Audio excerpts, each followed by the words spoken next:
The rain in downtown Los Angeles isn't soft. It's a cold, hard rinse. It hammers the asphalt, turning the neon glow of the Marrow and Mint sign into a watercolor bruise bleeding onto the wet street. I felt the vibration of the sign's electric hum through the soles of my shoes, a low-grade tremor that matched the one in my hands. I was 22, and I was hiding. My post, the sleek, ridiculously expensive oak hostess stand, had suddenly become a barricade. My fingers were slick on the screen of the restaurant-issued phone, fumbling the numbers. 911. LA Dispatch, what is your emergency? My voice was a squeak. There's a fight at Marrow and Mint on 7th in the private dining room. I was crouched so low my knees ached, trying to make myself small, trying to peer through the ornamental crack in the frosted glass partition that separated the lobby from the main floor. A fight, ma'am. Yes, I whispered, wincing, a sound like a bowling ball hitting a sack of rice a body, hitting a wall, then the sharp musical crash of a breaking bottle. Not a wine glass, a bottle, heavy. They're using bottles. I could see them. Snatches of motion, two men, expensive suits, faces red and twisted. They weren't drunk, they were furious. Another crash, this time a carafe of water, silver and glass exploding across a dark wood table. This wasn't on the syllabus. I'd memorized the employee handbook. I'm Lena Quintero, and I follow the rules. The handbook had a procedure. Page 42. Section 3. In case of physical altercation, Step 1. Report the incident to management. I'd done that. My shift manager, Yuri, was currently pale green and sweating near the service bar, wringing his hands. Step 2. Contain the situation. The heavy doors to the private room were closed, but the sound was leaking out, a poison in the air. Step 3. Ensure the safety of other guests. I'd already done that, my voice miraculously steady as I'd approached the 3 other occupied tables.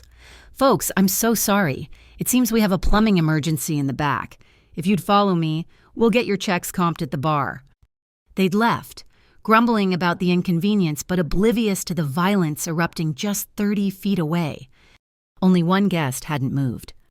He sat in the darkest corner of the restaurant, a booth that was always requested and rarely granted. He hadn't flinched. He hadn't even looked up from the glass of water he was nursing. Through the entire thing, the shouting, the first impact, the glass, he just sat. I only knew his name was Zoran Jovanovic because his reservation was the only one on the books for that booth. Ever. He was maybe 34, 35. He wore a black suit that probably cost more than my car, and his stillness was louder than the fight. He was watching. Not the fight. He was watching me. His eyes, even from across the room, were cold, analytical, like he was watching a rare fish in an aquarium decide which piece of food to eat. He was assessing a variable. "Ma'am, are you in immediate danger?" the dispatcher asked.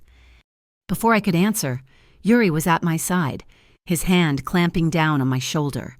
His fingers dug in, sharp.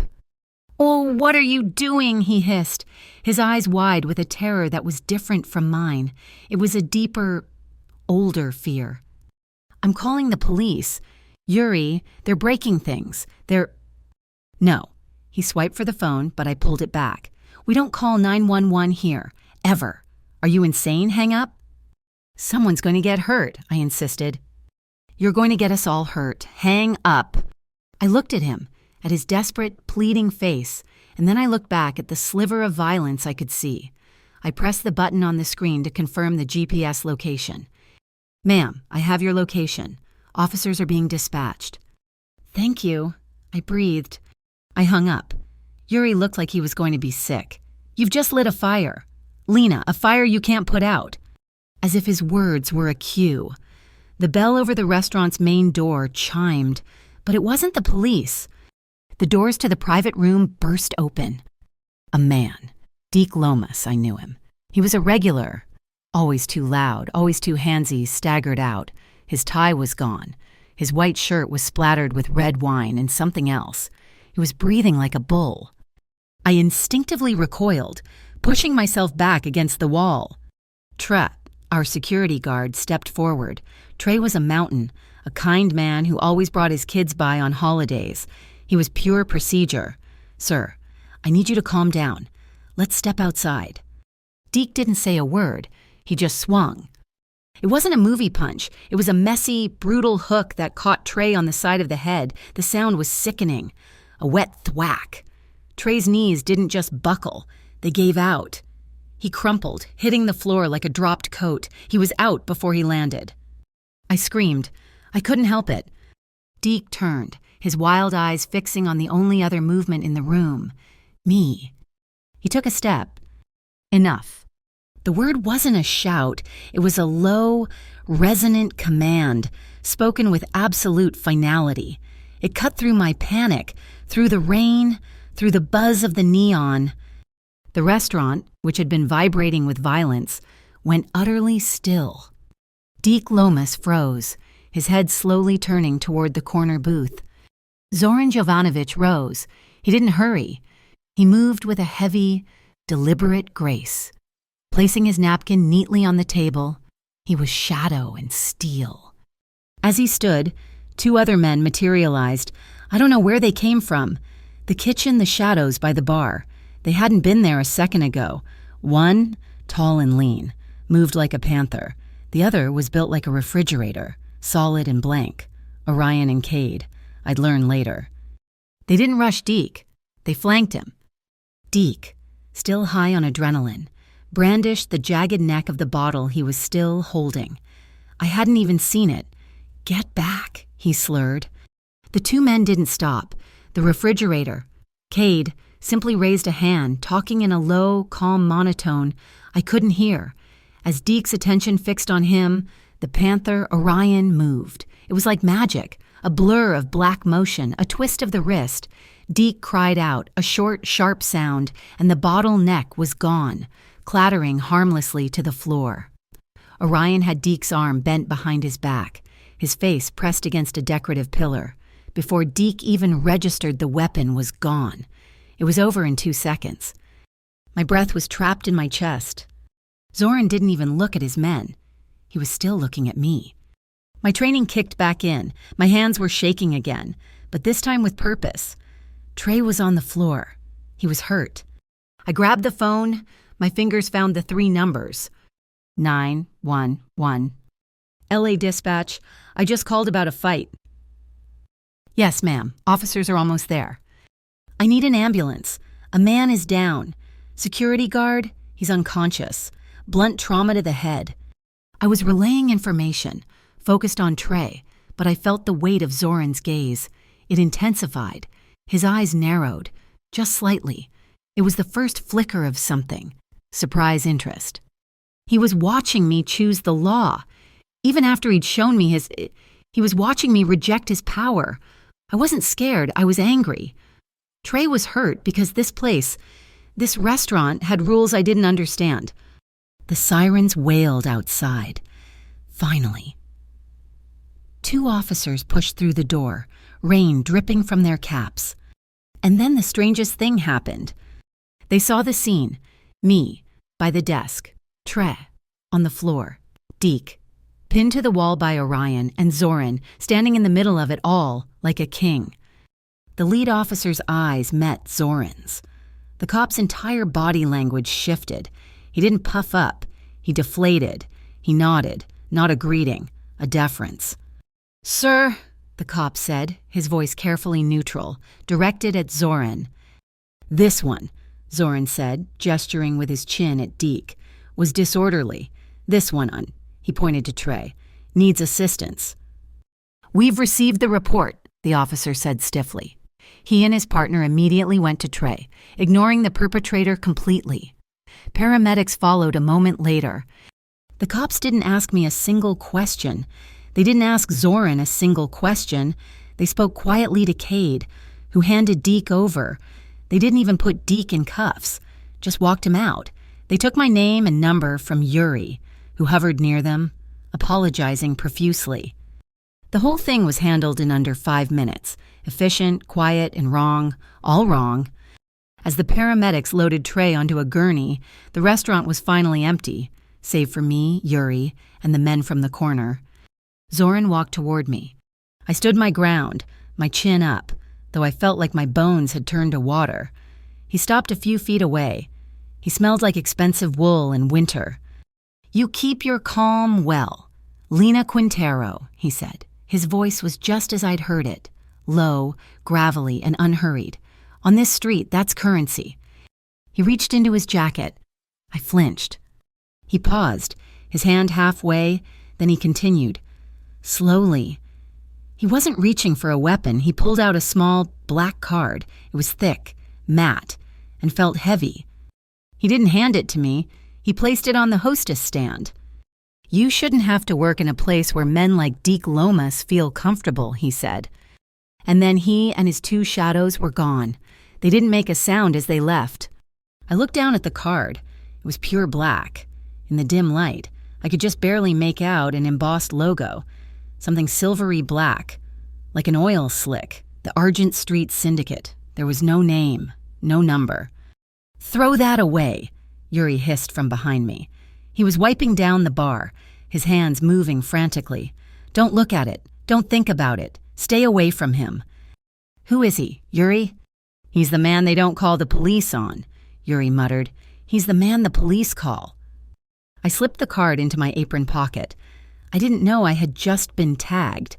I didn't know I had just been entered into a ledger I couldn't see. My shift ended an hour later, at 2:30 in the morning.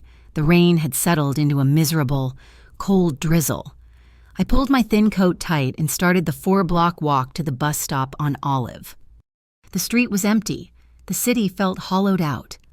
Halfway down the first block, I heard it, the low, wet growl of an engine, crawling.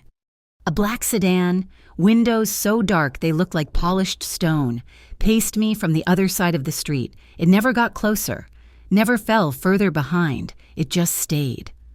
I walked faster. The sedan sped up. I slowed down. It slowed down.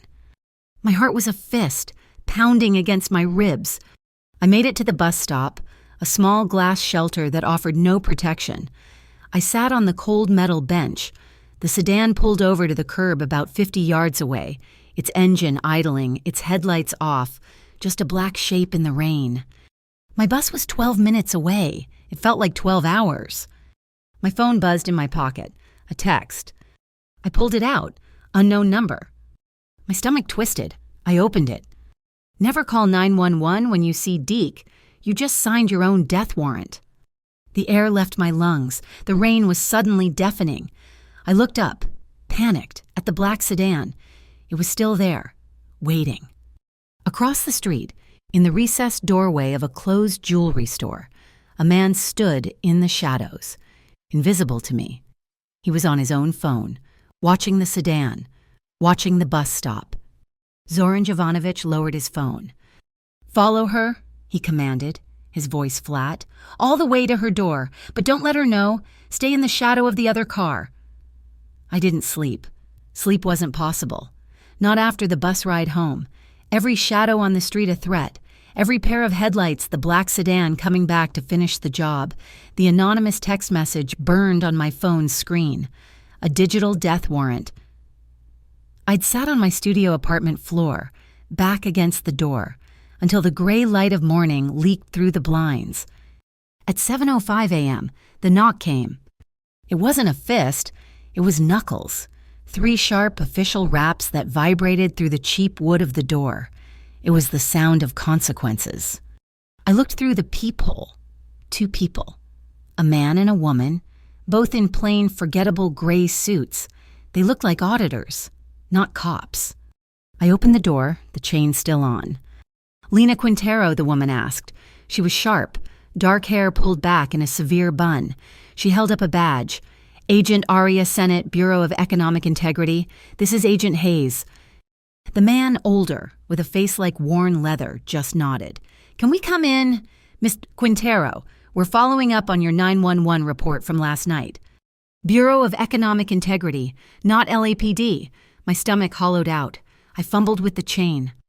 They didn't look at my tiny apartment, the unmade sofa bed, or the sink full of dishes. They moved with a dry, bureaucratic purpose. Agent Hayes stood by the window, peering through the blinds. Agent Sennett sat at my tiny kitchen table. "You reported an altercation at Marrow and Mint," Sennett began, pulling a small digital recorder from her pocket. "You also requested paramedics for a Mr. Trevin Washington." Is he okay?" "He has a severe concussion and a fractured orbital," Hayes said from the window, his voice flat. "But he'll be fine. You, on the other hand, called the police on Deke Lomas." My blood ran cold. He assaulted my coworker. "And the responding officers," Sennett continued, "their report is thin, very thin. They list the incident as minor disturbance. Suspect released. That's not what you reported." I don't know what to tell you. It was fast. The officer spoke to another man, a guest, Zoran Jovanovic. Then they just left, with Deke." Hayes turned from the window. "They spoke to Zoran." It wasn't a question. "And they let Deke go." "He's the man who gave the order," I said, my voice barely a whisper. "The guest, Zoran. He told them enough. And they his men. They grabbed Deke." Sennett and Hayes exchanged a look. It was the look of two people confirming something they already knew. "Miss Quintero," Sennett said, leaning forward, her voice dropping, "Marrow and Mint isn't just a restaurant. We believe it's a high-volume laundromat for several organizations, a place where men like Lomas and Jovanovic can move dirty money through clean receipts." The words hung in the stale air of my studio. Money laundering. I shook my head. "No. I'm just the hostess. I check reservations, I seat people, that's it." "You're the hostess who saw everything," Hayes corrected me. "And you're the hostess who called the cops. That makes you a liability to them, and a potential asset to us." Sennett slid her card across the table. "We're opening a formal investigation based on your call. We'd like your full cooperation. In exchange, we can offer protective relocation." Protective relocation, like I was in a movie, like the black sedan and the text message weren't just idle threats. I have to go to work," I stammered, the only piece of normal I had left. "I have to think about this." Sennett nodded, her expression tight with something that might have been pity. "Don't think too long. Lena, the people you bothered last night don't have much patience." An hour later, I was in a rideshare. My hands clenched so tight my nails left half moons in my palms. My mind was reeling. Laundering, protective relocation. The driver had the radio on. Some pop song thudding with a synthetic beat. The wipers hissed, clearing the morning drizzle. We were on Olympic, just passing the junction, when my phone buzzed, unknown number. I hit accept just as the world turned white. A massive white utility van, the kind with no side windows, swerved directly into our lane. It wasn't a drift. It was a calculated, aggressive move aimed right at my passenger door. "Duck." The voice on the phone was deep, resonant, and instant. It was Zoran Jovanovic. I didn't think. I dropped, curling into a ball, my head hitting my knees. The sound was a metallic scream. My driver yelled, slamming the brakes so hard I was thrown against the seatbelt. The van scraped the entire length of the car, metal shearing metal. My window, the one my head had been next to a second before, imploded, showering the seat in 1,000 tiny cubes of safety glass. Then it was over. The van sped off, never stopping, vanishing into traffic. My driver was screaming, a string of curses aimed at the fleeing van. My heart was trying to beat its way out of my throat. I was breathing in gasps. I was covered in glass. I slowly sat up, my hand shaking as I brought the phone back to my ear. The line was dead. I was 20 minutes late to Marrow and Mint, still picking tiny shards of glass out of my hair. I walked in the front door, and Yuri met me at the hostess stand. His face was pale, his eyes baggy. "Yuri, I'm so sorry. There was an accident." "You can't be here, Lena," he said, not meeting my eyes. He was holding a small white envelope. "What?" We're downsizing, reducing hours." He pushed the envelope at me. "That's 2 weeks' pay. We have to let you go." "You're firing me," my voice cracked. "Yuri, I was assaulted. Trey was attacked. I called for help." "And you shouldn't have," he finally snapped. his voice a low, terrified hiss. "I told you. You don't call them. You lit a fire. Now get out, Lena, before you burn the rest of us down with you." I stumbled back, the envelope in my hand, fired for calling 911. I turned, humiliated and furious, and pushed through the employees-only door to get my locker.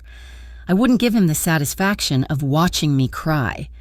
I grabbed my purse and walked out the back exit, into the alley, the smell of garbage and rain. A difficult morning. I spun around. Cade, the refrigerator, was standing there. Then he was blocking the alley exit, his arms crossed over a chest that looked like a Kevlar vest.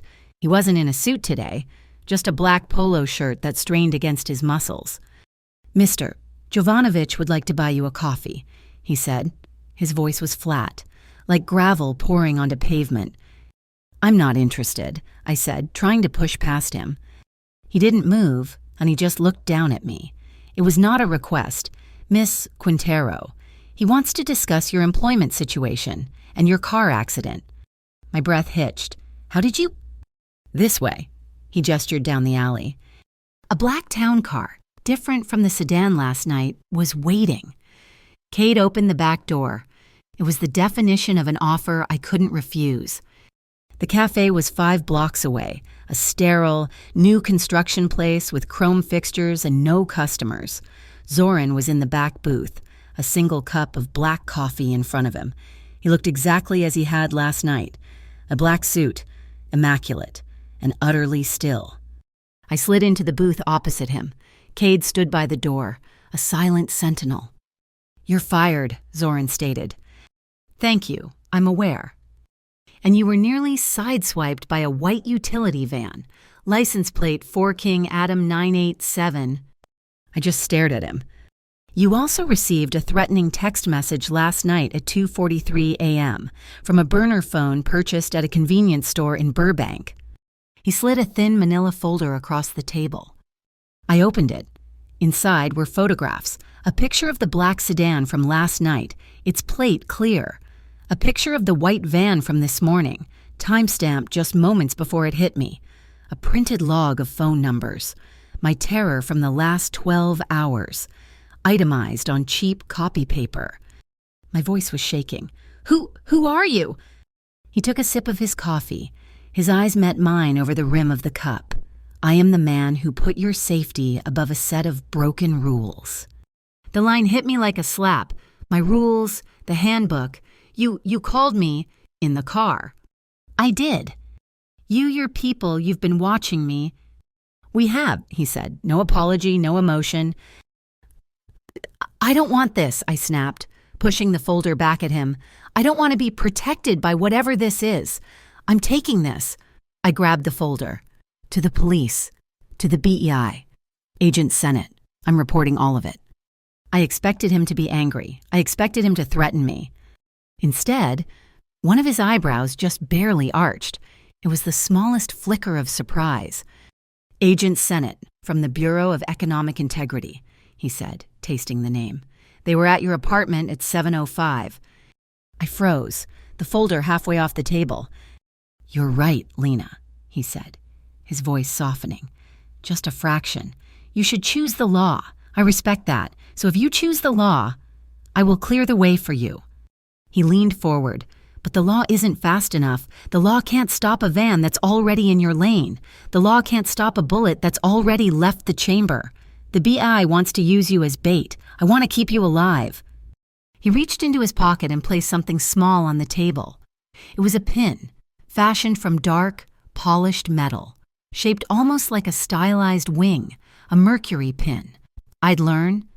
"I won't ask you to lie for me. I won't ask you to be silent. My only condition is this: you don't lie to me, and you wear this." I looked at the pin. "What is it?" "An alarm. You press the center. My people will be at your location in 90 seconds, or less." 90 seconds. The BEI hadn't offered anything like that. They'd offered relocation, a new life, running. Just as I was about to refuse, my phone buzzed on the table. A new text from Deke Lomas. "Lena, I am so sorry about last night. I was drunk and out of line. I can't apologize enough. Can I please meet you? Make it right." My stomach turned over. Before I could even process it, a second text came in. "Agent Sennett, Deke just reached out to you, didn't he? This is our chance. We want you to accept. Meet him. We'll have you wear a wire." I stared at the two messages. A perfect trap. Bait. Zoran was right. Zoran watched my face, his expression unreadable. "It's a setup," he said, "not a guess. They'll have you in the open, and Deke's people, or Madigan's crew, will try to silence you. The BEI will be too far away to stop it." I looked up from the phone, my fear hardening into something else. A cold, sharp resolve. I wasn't going to be a pawn for the BEI, and I wasn't going to be a protected asset for Zoran. I was going to be myself. "I'm going," I said, my voice steady. Zoran frowned. "They will hurt you." "I'm going," I repeated, "but in a public place, my choice. I'll wear their wire, but I'm also wearing your pin." Zoran stared at me for a long, heavy silence.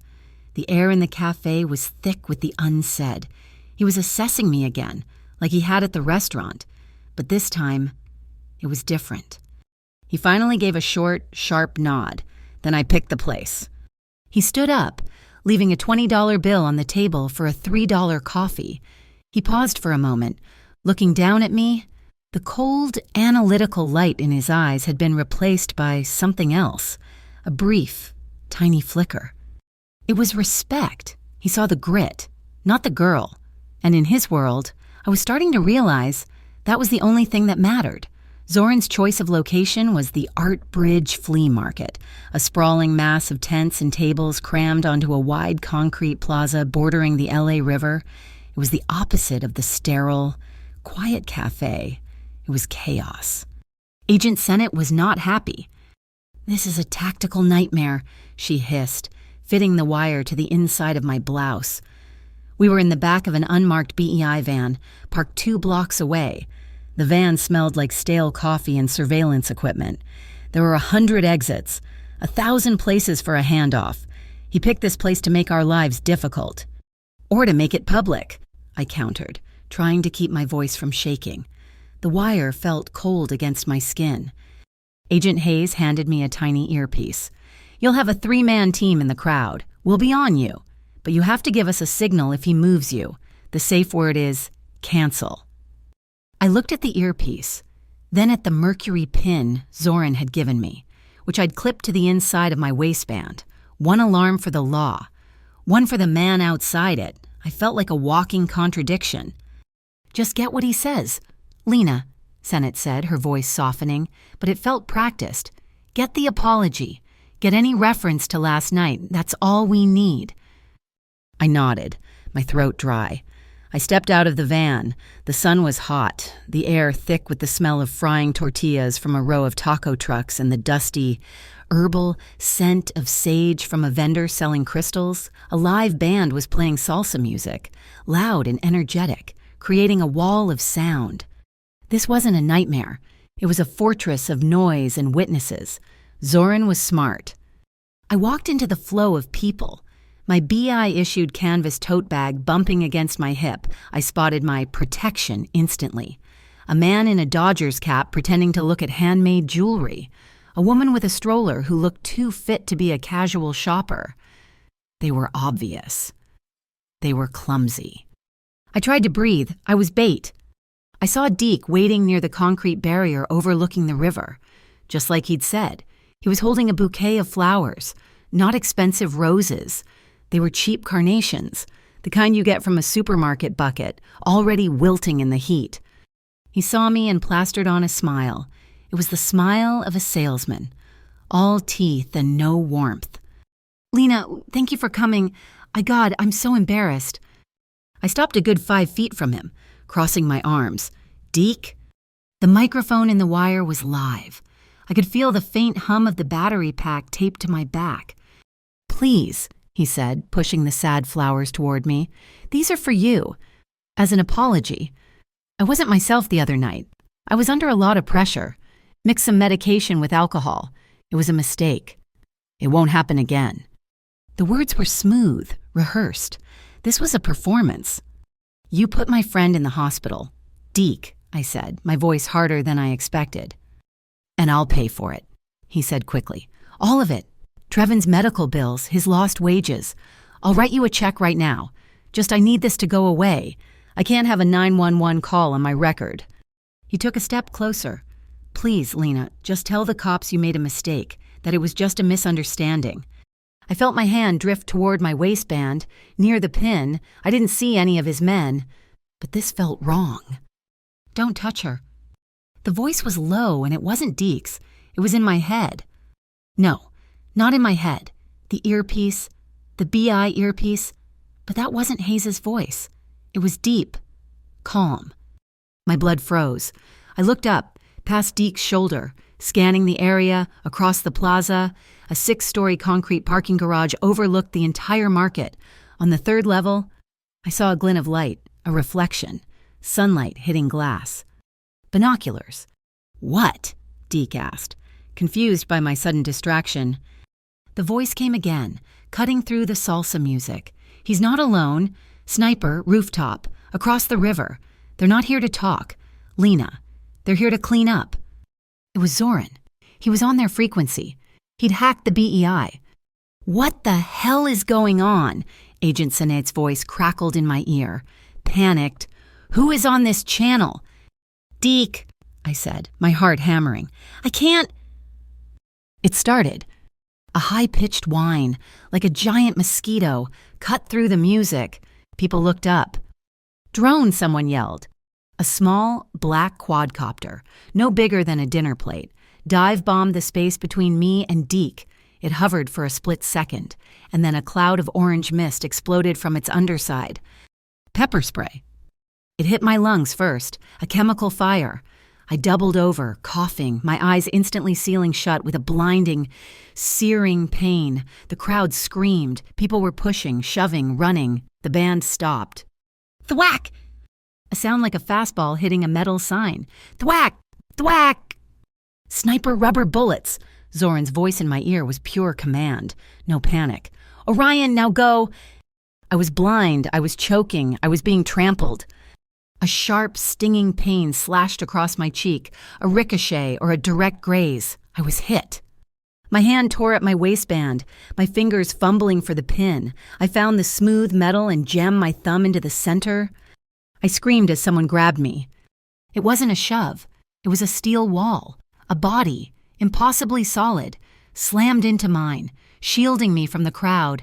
A hand clamped over my mouth and nose, not to hurt me, but to cover me. Got you. Breathing shallow, I'm moving you. It was Orion, the panther. I didn't even know where he came from. It felt like he'd dropped from the sky. A second later, I was off my feet, my face pressed into a shoulder that smelled like clean cotton and ozone.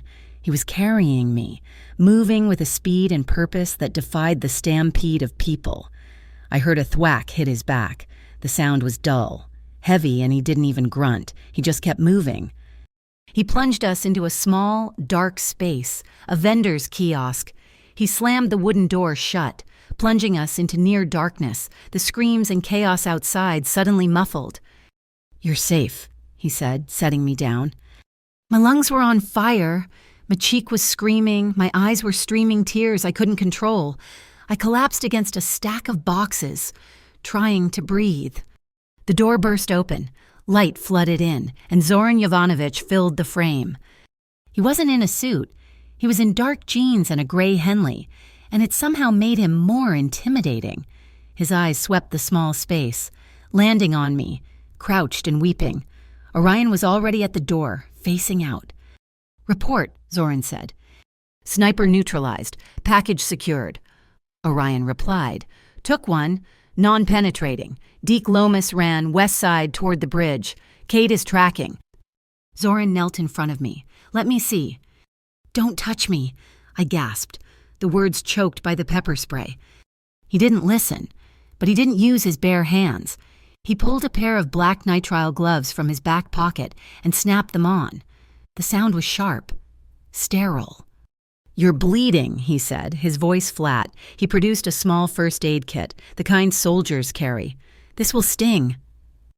He used a sterile wipe on my cheek. The sting was sharp, but the cold of it cut through the burn. I hissed, flinching. "Stay still," he commanded. He was all business, his movements practiced, efficient. He tilted my chin up, his gaze locked on the small cut. His eyes were dark, and for the first time, they weren't cold, they were contained, like a furnace door, locked, but with fire blazing behind it. His thumb, covered in the black glove, brushed a tear off my other cheek. The gesture was shockingly gentle. He applied a small butterfly bandage with a surgeon's precision. The kiosk door flew open again, slamming against the wall. Agent Sennett stood there, gun drawn, flanked by Hayes and another agent. They were panting, their faces red. They'd come late. Sennett's eyes took in the scene. Me, on the floor, being tended to. Zoran kneeling over me like a protector. Orion standing guard. Her gun didn't waver. It pointed right at Zoran. "Get away from her, Jovanovic."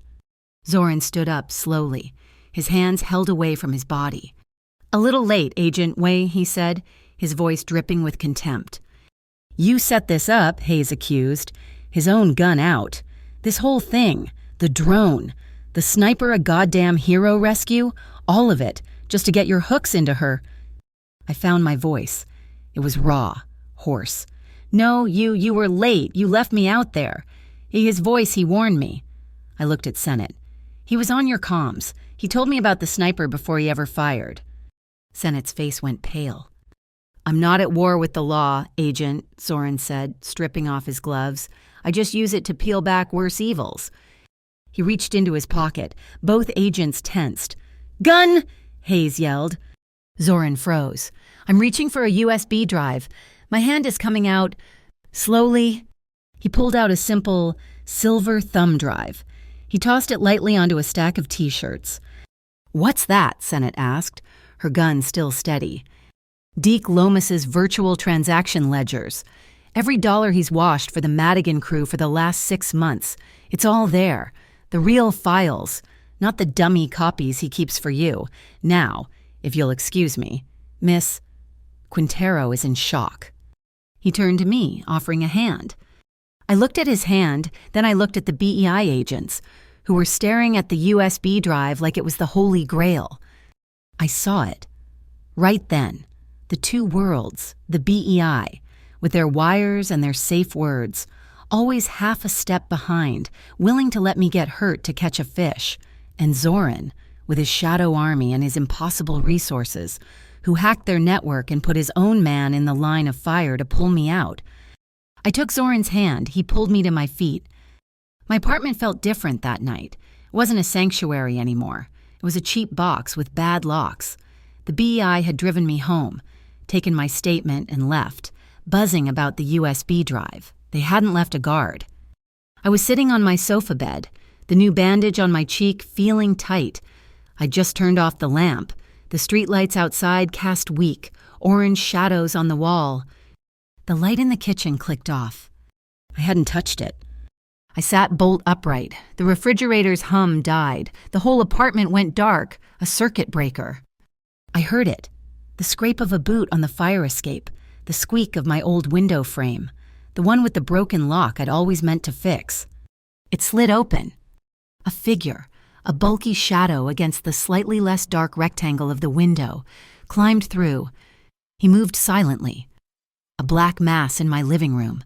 I couldn't breathe. I couldn't scream. My hand flew to my waistband. The pin wasn't there. It was on the nightstand, beside the bed. The shadow took a step toward my bed. He never made a second. A blur of motion erupted from the darkness by my closet. It was Orion. He'd been in my apartment the entire time, waiting in the dark. There was no sound of a fight, just a choked, wet gasp. Orion had the intruder from behind, one arm locked around his throat, cutting off his air, lifting him off the floor. The man's legs kicked uselessly. The light in the hallway outside my door clicked on. Zoran Jovanovic was standing in the threshold. He wasn't wearing his suit. He was wearing the same dark, functional clothes from the market. He looked at the struggling man, then at me, huddled on the bed. "You're packing," he said, his voice low and absolute. "You're not safe here anymore." The intruder went limp in Orion's grasp. I can't," I stammered. "I can't just run. I have a life." Zoran looked at me, his expression unreadable in the dim hallway light. He saw the panic, but he also saw the defiance. He was giving me an order, but I was rejecting it. He took a small step back, a gesture of concession. It was the most powerful move he could have made. "You're right, you don't run," he said. "So you choose the place, any place you want to go, and I will make it safe. If I choose the place, I choose somewhere you don't belong." My voice was thin, but it didn't tremble. We were standing in my ruined apartment, the neutralized intruder a dark lump by the door, already being silently packaged by Orion. Zoran looked at me, waiting. "No more dark corners of LA, I said. No more high-end restaurants or downtown shadows, somewhere open, somewhere empty. I thought of the emptiest place I knew, Palm Desert. There's a motel off the 10 freeway, by a gas station. The sand and sky, it's nowhere." Zoran nodded once, as if I'd chosen a fortress. "Cade, book it." "Book what?" I asked. "A room?" "All of them," Zoran said, as if it were obvious. "The entire row." The 2-hour drive was silent. We were in a black SUV that was indistinguishable from 1,000 other black SUVs in California. It was just me, Zoran driving and Cade in the passenger seat. Orion, I assumed, was somewhere behind us or somewhere ahead. I felt like a package being transported. The heat hit us the moment we exited the vehicle. It was 4 p.m. in Palm Desert, and the air was a physical weight, over 110 degrees. The sky was a vast, bleached-out blue. The sand and sky was exactly as I remembered. A single-story, L-shaped building painted a peeling shade of tan. A dead pool was fenced off in the center. The only other business was the gas station, its sign buzzing in the oppressive heat. It was, indeed, nowhere. Cade handed me a key card. Room 7, Zoran took room 6, and Cade took room 8. The rest of the motel, 12 other rooms, remained empty. "My team is installing proximity sensors and cameras on the perimeter," Zoran said. Standing in the doorway of my room, the room smelled like industrial cleaner and dust. The air conditioner was rattling like it was about to die. "No one will approach this building without us knowing." He looked at me, really looked at me, for the first time since the alley. The bandage on my cheek felt stark. "Get some rest, Lena." He closed the door, and the lock clicked. I was alone, but I wasn't. I was in the most secure, most isolated prison in the desert. We spent 2 days in that furnace, 2 days where the only sounds were the rattle of the AC and the distant roar of trucks on the freeway. Orion and Cade were ghosts. I only saw them when they delivered sealed bags of food from a drive-thru 20 miles away. Zoran and I were the only 2 real people. We sat outside in the evenings, on the metal chairs by our doors, watching the sunset, painting the mountains purple and orange. The heat was still a tangible thing, even in the twilight. The silence was louder than the fight at the restaurant. On the second night, I broke it. "Why are you doing this?" He was watching the gas station, his eyes never still. "You asked me who I was. I told you. I keep people safe who the rules fail." "That's not an answer.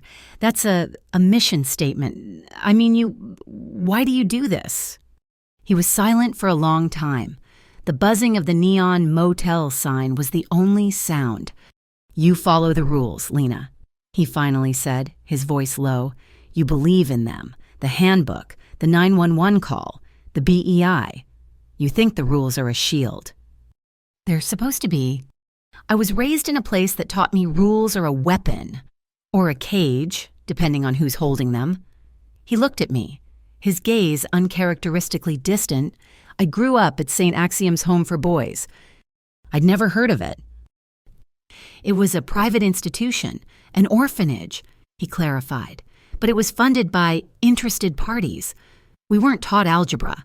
We were taught the rules of survival. Rule 1, Never be the first to bleed. Rule 2. Always know your exits. Rule 3. Information is worth more than any currency. Rule 4. Loyalty is a transaction until it's not. I stared at him. He wasn't a man from a family. He was a product. Forged. That's awful. It was practical, he said, rejecting the pity. It's why I knew the BEI was baiting you.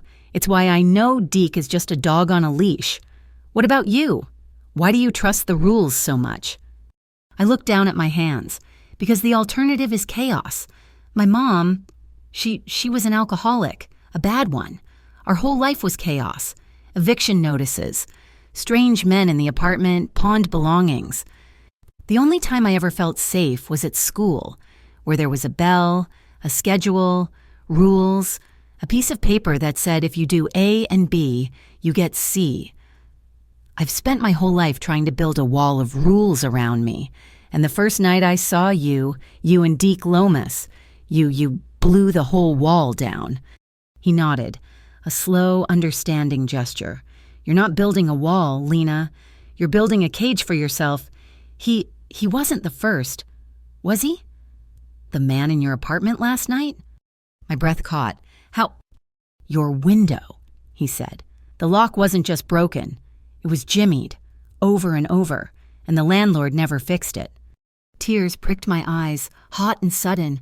Her last boyfriend, he kept showing up, after she passed, looking for money.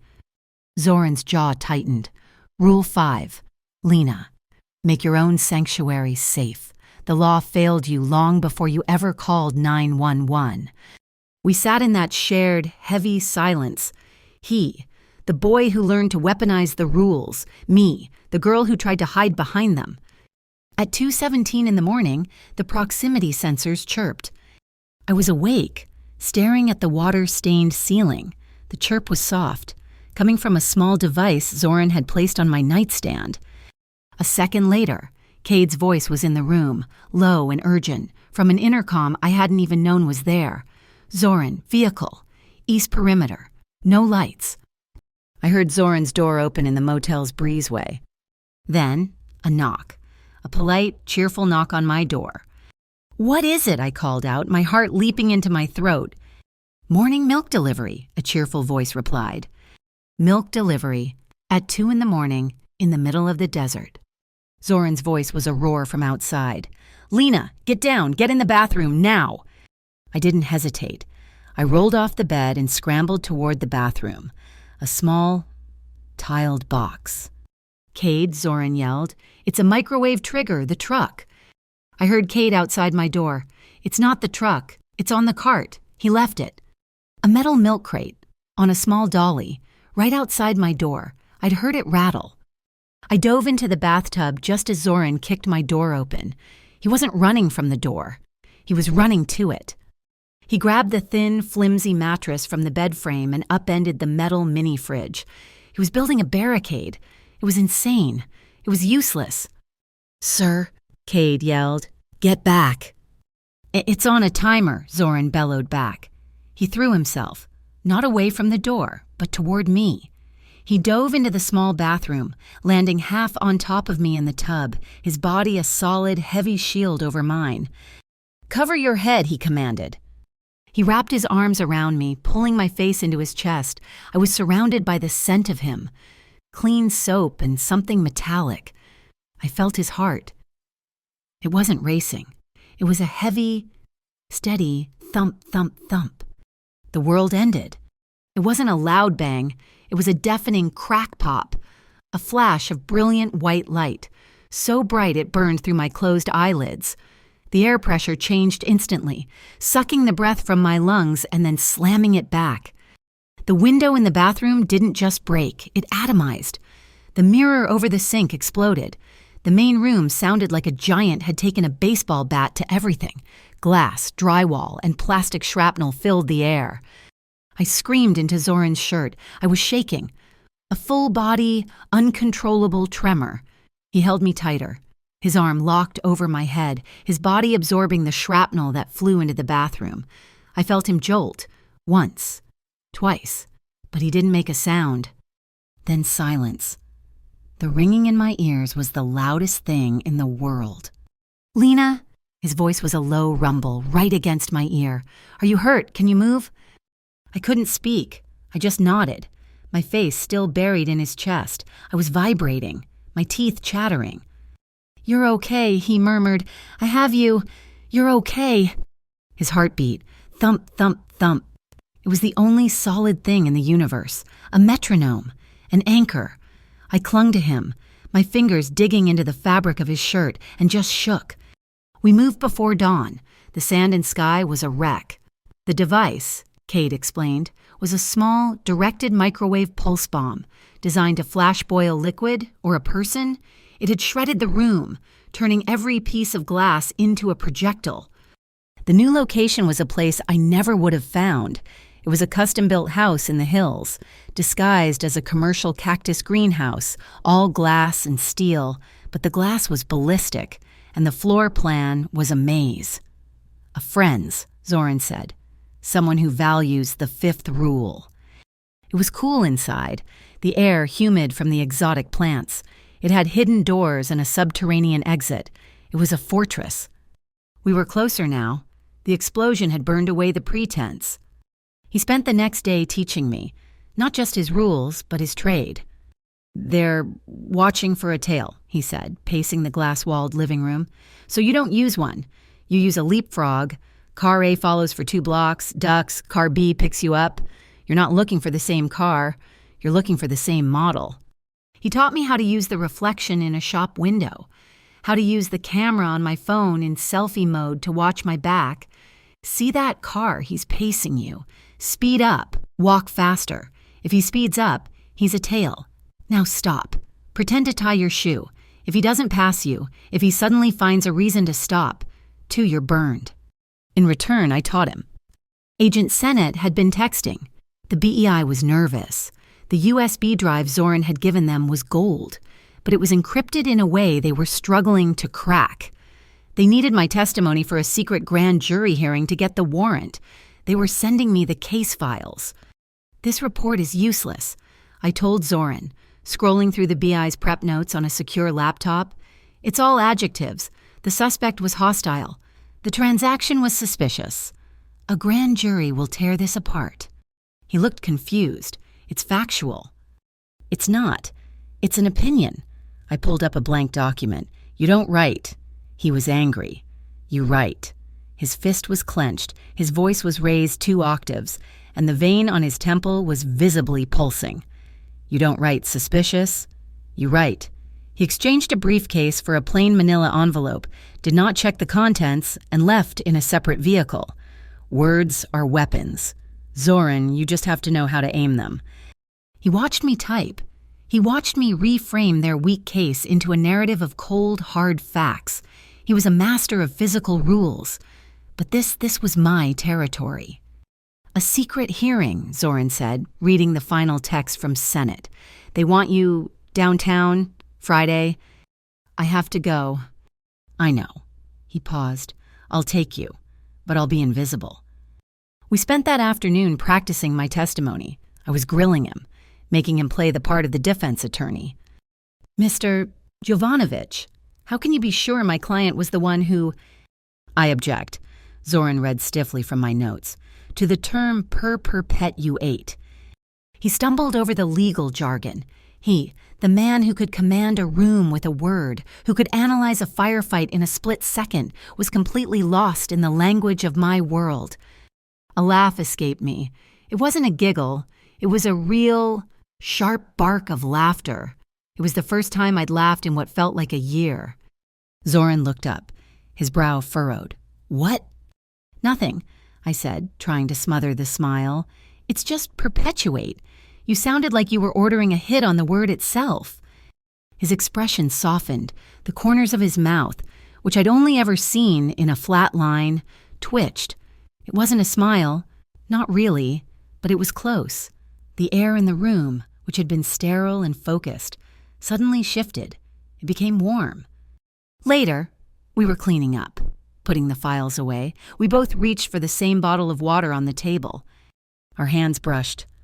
It wasn't a graze, it was a connection. His fingers, calloused and warm, against the back of my hand. It was like a live wire, a static shock that jumped from my hand, up my arm and straight into my chest, making my heart skip a beat. We both froze. We looked at our hands, then at each other. The space between us was suddenly electric, filled with everything we hadn't said. The rescue at the market, the terror in the bathtub, the shared confessions in the desert heat. I pulled my hand back, and he pulled his back, as if we'd both been burned. Neither of us said a word. We didn't have to. We both understood.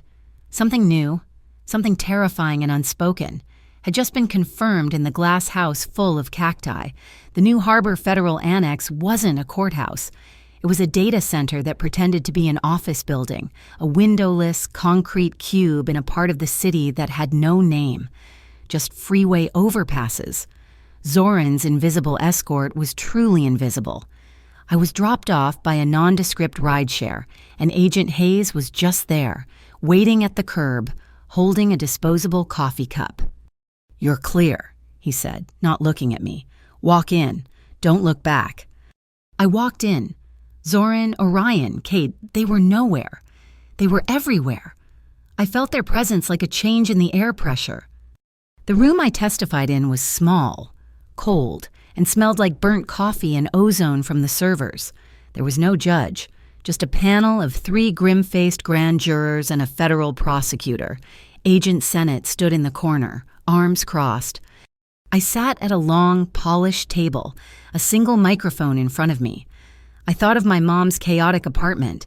I thought of the motel room, vibrating before it exploded.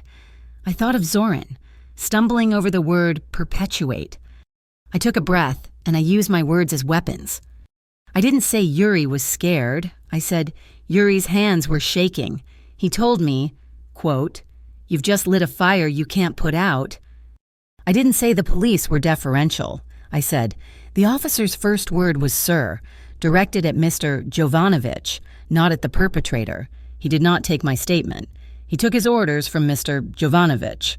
For an hour, I laid out the facts, the hostess stand, the bottle, the punch, the black sedan, the white van, the text message, the man in my apartment, the milk crate. When I was done, the room was silent. The prosecutor looked at Sennett. The data on the drive backs her up. "It does more than that," Sennett said, stepping forward. She placed a large photograph on the table.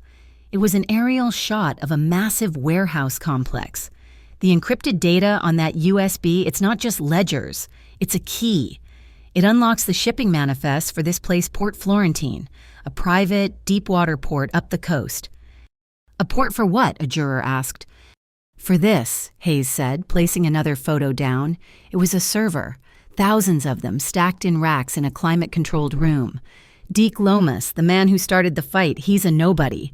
He's bait. The real organization is the Madigan crew. Sennett's voice was sharp, energized. They're not just washing cash through restaurants.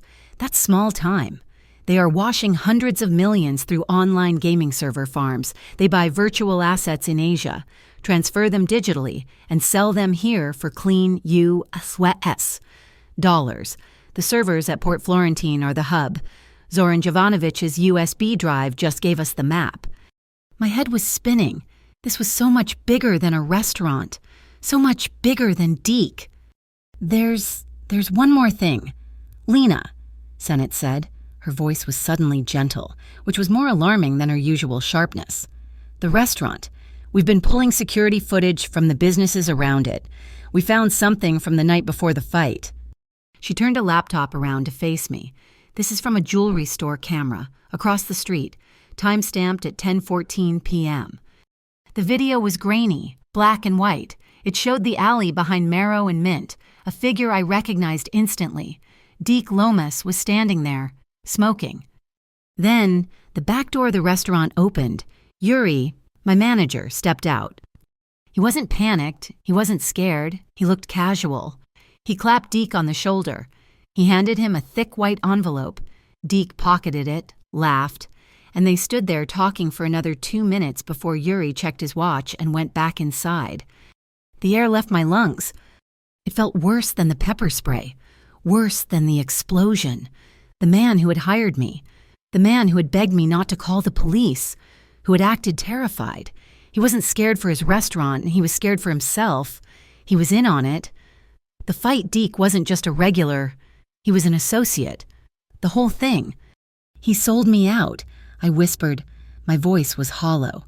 He knew. He was part of it. My workplace. It wasn't just a front, it was a trap. Yuri was their inside man, Hayes said. He managed the cash flow. He was protecting the operation, not you. That night, at the restaurant, I had been the only person in the room who wasn't in on the secret.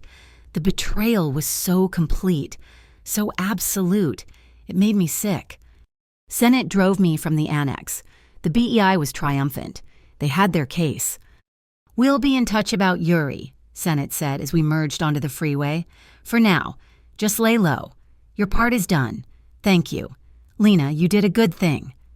We were in a standard BEI sedan, part of a 3-car convoy, one in front, one behind, standard protection. We entered the 3rd Street tunnel, a long, narrow tube of yellow light and white tile. It happened fast. A dark gray van that had been 2 cars ahead of us suddenly slammed on its brakes. Our lead car swerved, hitting the wall. The car behind us was blocked by a tow truck that seemed to materialize from another lane. We were boxed. "Trap!" Sennett's driver yelled, hitting the brakes. We screeched to a halt. And then I saw them. 2 men in black, jumping out of the van. One had a device. He ran to our car. Sennett was fumbling for her weapon. Back up, back up. Click, clack, thump. A sound from under the car, a heavy, metallic thump, like a giant magnet locking onto the chassis. "Mine!" the driver screamed. "He's attached a—" The side door of our car was ripped open, not by the men outside, by Orion. He was just there. He must have been in the lead car. His face was a mask of pure, cold focus. "Out now, Zoran, cover." He didn't pull me. He threw me, shoving me out the door and onto the concrete.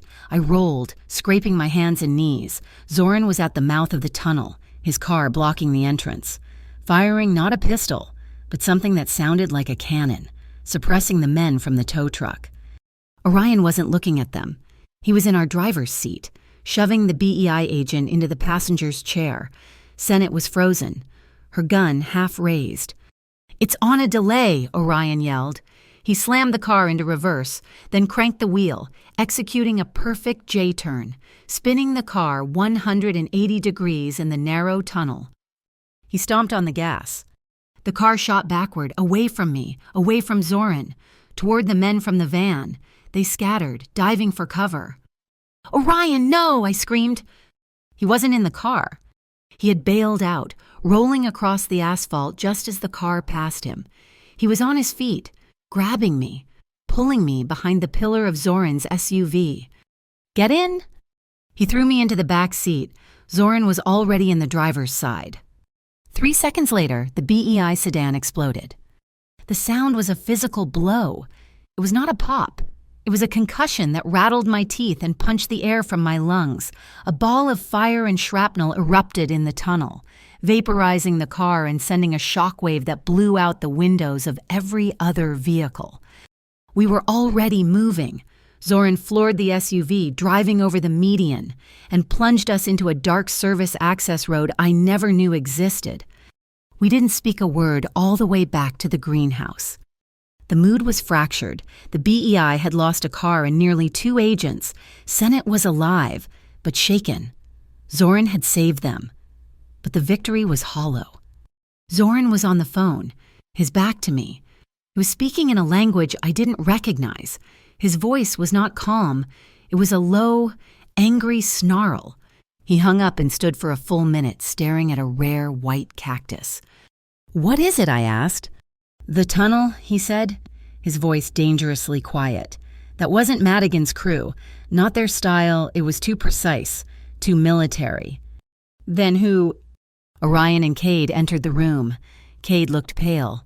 Orion looked angry. "Ellie, it was an inside job," Orion said, his voice tight. The route from the annex, the timing, the specific trap. They knew our convoy pattern. Zoran turned, his face carved from ice. Who? All encrypted comms from the last 48 hours point to one node, Orion said. He wouldn't look at Cade. One burn phone. The signal trace, it's Cade's. The air in the glass house went thin. I looked at Cade, and he was the refrigerator, the silent guardian, the man who had invited me to coffee, who had found the bomb at the motel. No, Zoran said, a simple, flat denial. Sir, Orion pressed, the data is clean. The uplink was from his device, routed through a proxy, but it's his signature. He sold the route. No, Zoran said again, louder. He's been with me since St. Axiom's. He's my blood. The data is wrong. Find another answer. I swear. Zoran, Cade stammered, his hands open. It wasn't me. You know me. I know the data. Cade, Orion snapped. You're compromised. Enough. Zoran's voice cracked like a whip. The two men fell silent. The team was broken. The loyalty that Zoran had built his entire life on it was cracked, right down the middle. Zoran turned and walked out, leaving us in the suffocating silence. I couldn't sleep. The explosion replayed in my head, the sound of the mine clicking onto the car, the look of betrayal on Yuri's face. It was 3 a.m. I got up for water. The house was dark, lit only by the faint blue glow of the greenhouse sensors. As I passed the main atrium, I saw a shadow detach itself from the wall. It was Cade. He was in black, moving silently toward a sliding glass door on the far side of the complex. He thought everyone was asleep. He was sneaking out. My heart was in my throat. Orion was right. He's a traitor. I followed him, keeping to the shadows, my bare feet silent on the cool tile. He slid the door open and stepped out into the cactus garden. He looked around, then moved behind a large boulder. I watched from the window. He was placing something. He put a plain manila envelope under a loose stone, then turned and slipped back inside, heading toward his own room. I waited.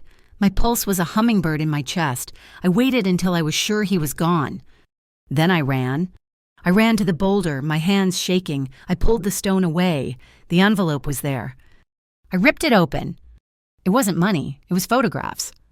My stomach dropped. They were of me. A picture of me walking into the BEI van at the flea market. A picture of me getting into the rideshare to go to the annex. A picture of the car Zoran and I had taken to the desert. And underneath them, a single sheet of paper.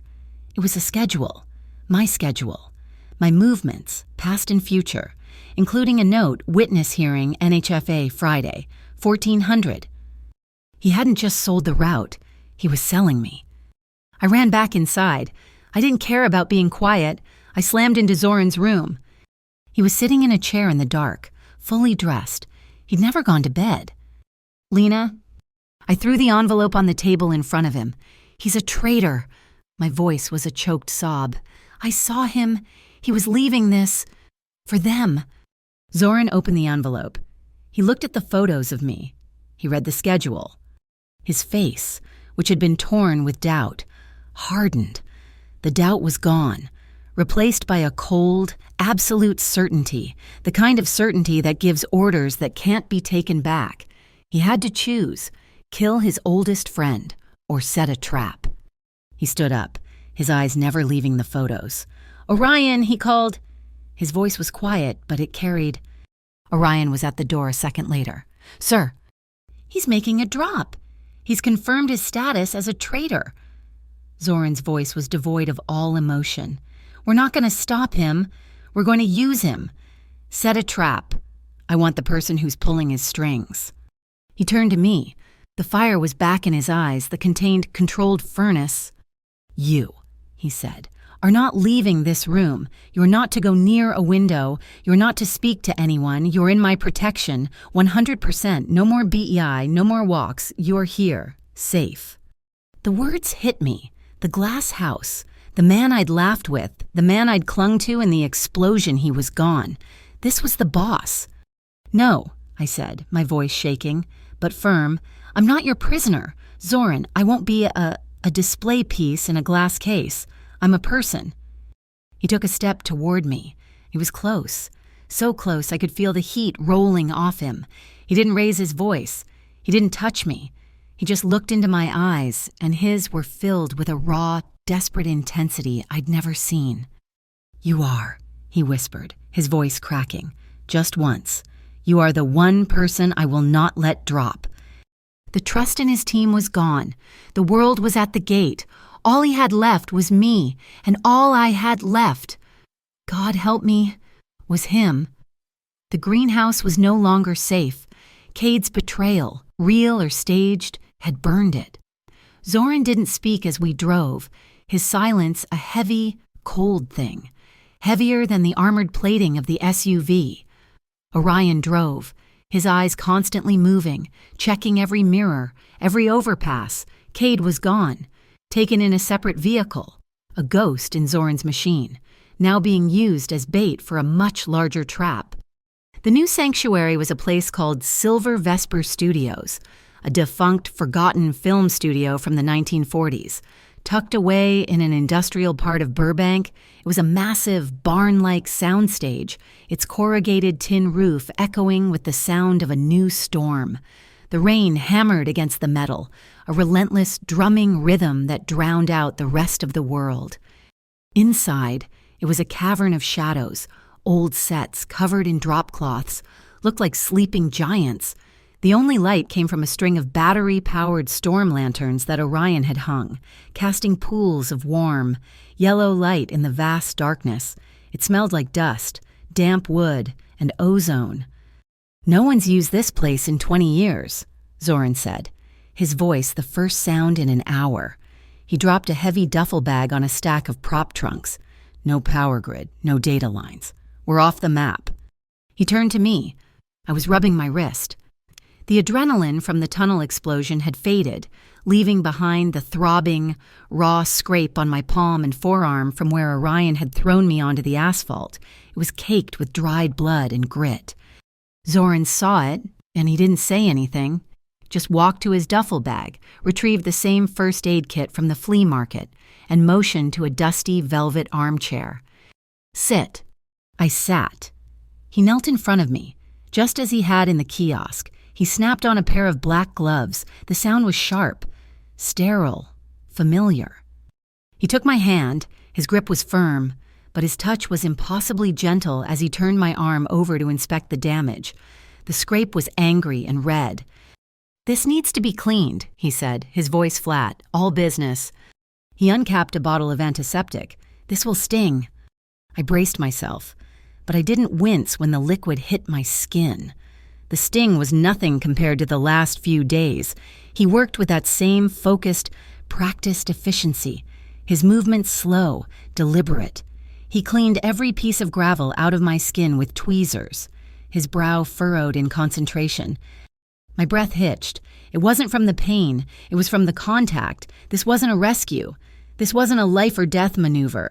This was care. His thumb, covered in the glove, was warm as it braced my hand. I could feel the heat of him, kneeling so close. The sound of the rain on the roof was a deafening drum, but the silence between us was louder. He began to wrap my wrist in a clean white bandage. His hands, which I knew could be weapons, moved with a tenderness that made my throat tighten. "You're shaking," he observed, not looking up. "It's just cold." He finished wrapping the bandage, securing it with a small piece of tape. He didn't let go of my hand. He just held it for a second, his gloved thumb resting on my pulse.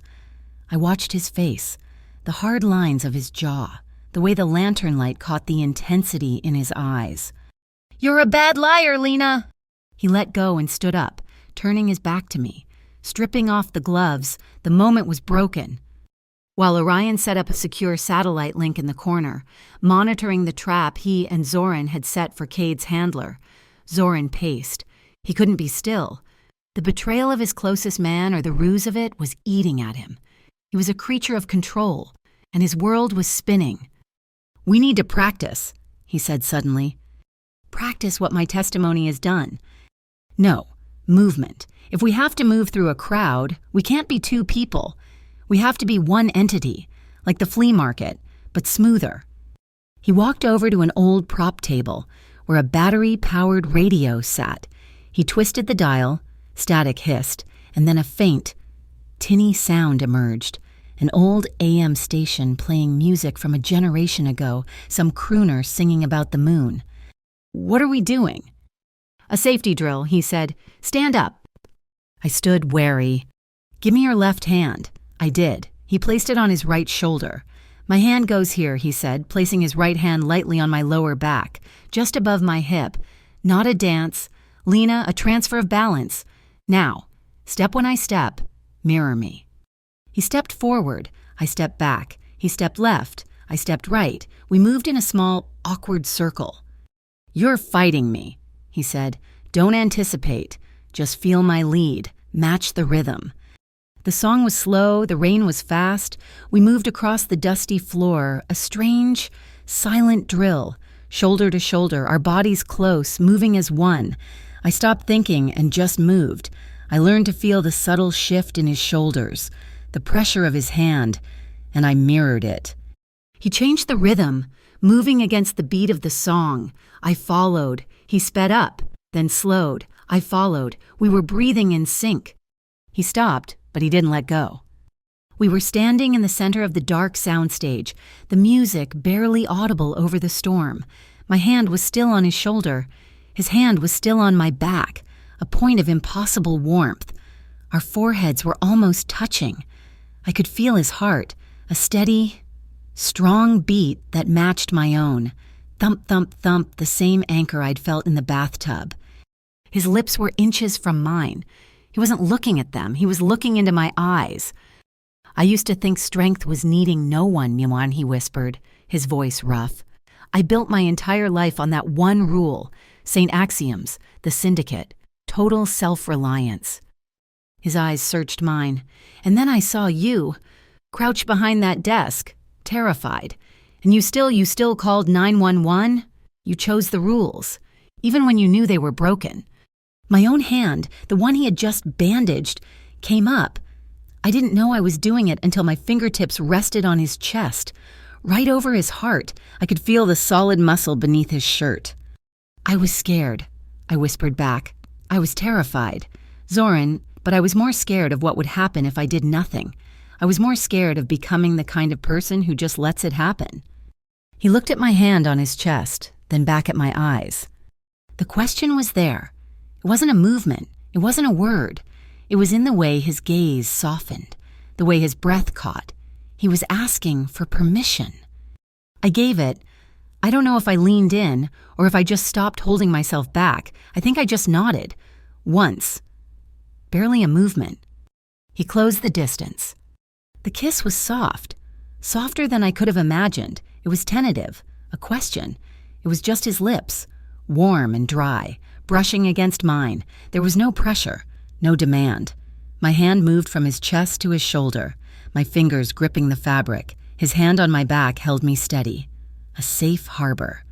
He pulled back, just a fraction of an inch, just enough to look at me again. "Are you sure?" And this time, I leaned in, and the kiss deepened. It was still respectful, still slow, but it was real. It was the desert heat and the cold rain and the shared terror and the strange, grudging respect. It was the anchor and the fire and the man who had stumbled over, perpetuate, and the man who had shielded me with his own body. It was a release of all the tension, a long, slow exhale. His lips were firm and his hand moved from my back to my shoulder, holding me securely. The world outside, the rain, the danger, the betrayal, it all dissolved into a warm, emotional haze. There was only the sound of our breathing, quiet and shared, and the feeling of his heart, beating in time with mine. The morning was cold, the rain had stopped, and the air in the soundstage was damp and still. When I woke up, on a cot Orion had set up, Zoran was already across the room, hunched over the satellite link. He was back to business. I sat up, and he looked over. The easy, professional distance we'd had before was gone, but it wasn't replaced by easy intimacy. It was replaced by something charged, an awareness. When his eyes met mine, they held for a second too long. He cleared his throat. Orion's team picked up the handler who retrieved Cade's package, he said. All business. The data trail is active. I walked over, wrapping a blanket around my shoulders, and the money the Madigan crew's laundered money, it all flows to one place before it goes offshore, a central vault, and it's not at Port Florentine. He pointed to the laptop screen, a blueprint, the Nova Meridian Casino in Reno. A casino vault. The most secure one in the state, he said. But the data from the USB, combined with what Cade's handler just gave us, it's not just a map, it's a key. A digital vulnerability, but it's time-sensitive. The vault resets its encryption keys every 72 hours. We have one window. When? Tomorrow night, they're hosting a high roller charity gala. The one night of the year they open the vault for client displays. So we go in. Not we, Zoran said. And not me. I'm a known quantity. My face, it's not welcome in places like that, and Orion is needed to run the tech side of the breach, and Cade is bait. He turned to me. The boss was back, but his eyes were different. You're going in. Me, Zoran, I'm a hostess, not a spy. You're Ashlyn Hart, he said, his voice flat. A new money art collector from San Francisco. You have a confirmed invitation, a $5 million credit line, and a keen interest in their private collection. You're the one person they won't be looking for. For the next 4 hours, he taught me. He taught me my new life, my favorite artists, the galleries I supposedly owned. And he taught me the signals. We'll be in your ear, he said, but if the comms drop, you use your hands, we'll have a camera on you. He touched his own collarbone. A light tap. It means danger, get out, abort. He brushed his hand past his ear. It means listen, I have intel. Be quiet. He held his palm out, flat, fingers together, aimed at the floor. It means stop. Do not move. Do not speak. Freeze. I practiced, over and over. My new name, my new life, the signals. Before we were set to leave, he stopped me. We were standing by the soundstage door, the first real sunlight in days streaming in, illuminating the dust motes. Ashlyn Hart wouldn't wear a bandage, he said, looking at my wrist. He reached into his pocket. He pulled out. Not a weapon, not a piece of tech, but a silver chain. It was impossibly thin, delicate, with a small, flat clasp. He held it out. Your hand. I gave him my bandaged hand. He gently undid the tape and unwrapped the bandage. The skin was healed, but red. He fastened the chain around my wrist. It was so light I could barely feel it. It's not a shackle, he said, his voice low, his fingers brushing my skin as he fixed the clasp. It's a silent comms channel. The clasp, it's a panic button, a redundant signal. If you can't tap your collarbone, you press that hard for 1 second. I looked at the delicate, beautiful chain against my skin. It was a tracker. It was a lifeline. It was a leash. I looked up at him. I'll wear it like armor. A faint smile touched his lips. Good, let's go to Reno. The Nova Meridian was a symphony of planned chaos. It wasn't just a casino, it was a city-state of light, sound, and desperation, built in the middle of the desert. The air chimed with the sound of 1 million digital jackpots and smelled like stale smoke, expensive perfume, and free-flowing alcohol. I was Ashlyn Hart. I wore a charcoal gray dress that felt like liquid silk against my skin. It was understated, elegant, and had cost more than my entire year's rent. My hair was up, and the delicate silver chain on my wrist was my only jewelry.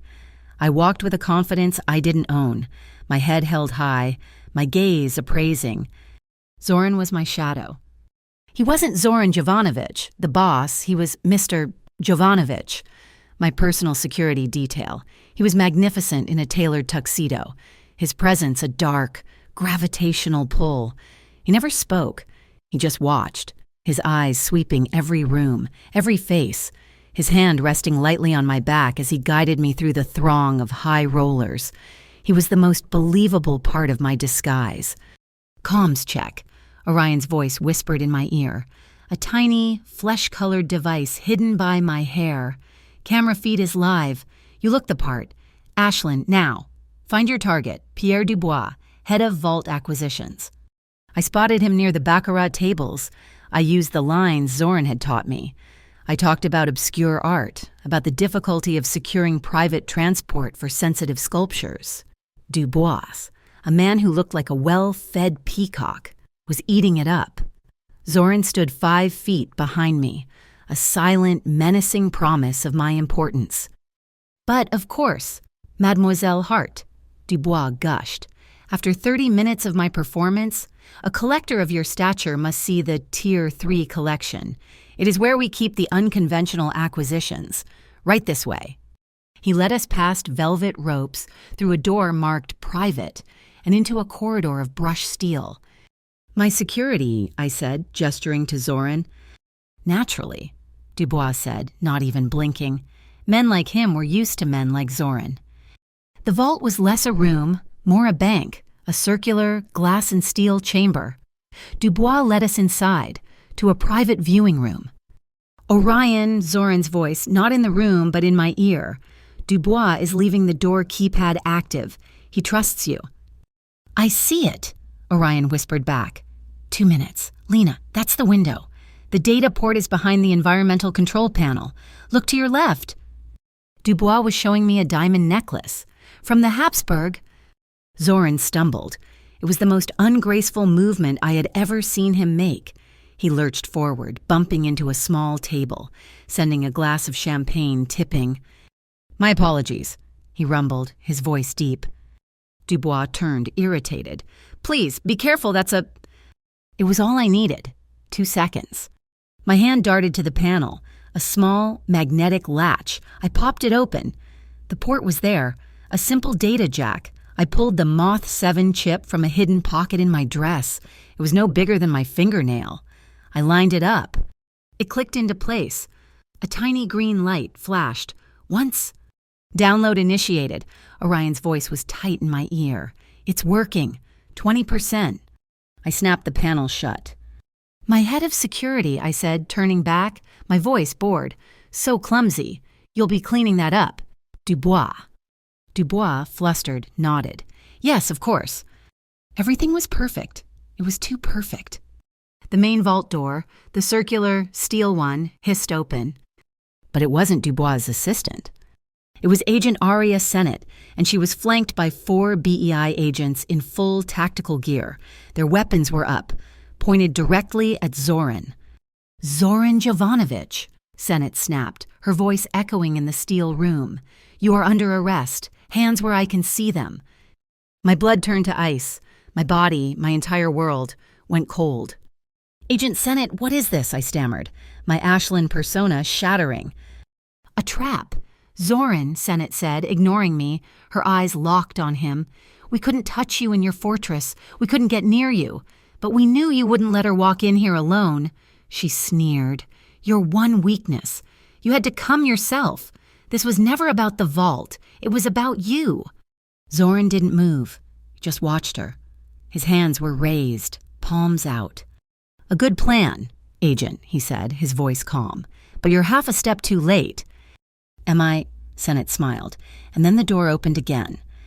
Cade walked in. He wasn't in his usual black. He was wearing the same BEI tactical vest as the other agents. He was carrying a federal-issue sidearm. I think I made a sound, a small, choked gasp. My mind just broke. The photos, the schedule, the betrayal. Cade's been our deep cover asset for 2 years. Zoran, Sennett said, savoring the moment. He's been feeding us everything, St. Axioms, the Argent Street Syndicate, you... Cade looked at me, his face grim. Lena, the photos, the schedule I dropped that was to save you, to get you out of his world and into ours. The tunnel attack. The Van Madigan was moving on you. I was sending intel to the BEI to intercept, to get you clear, not to sell you out.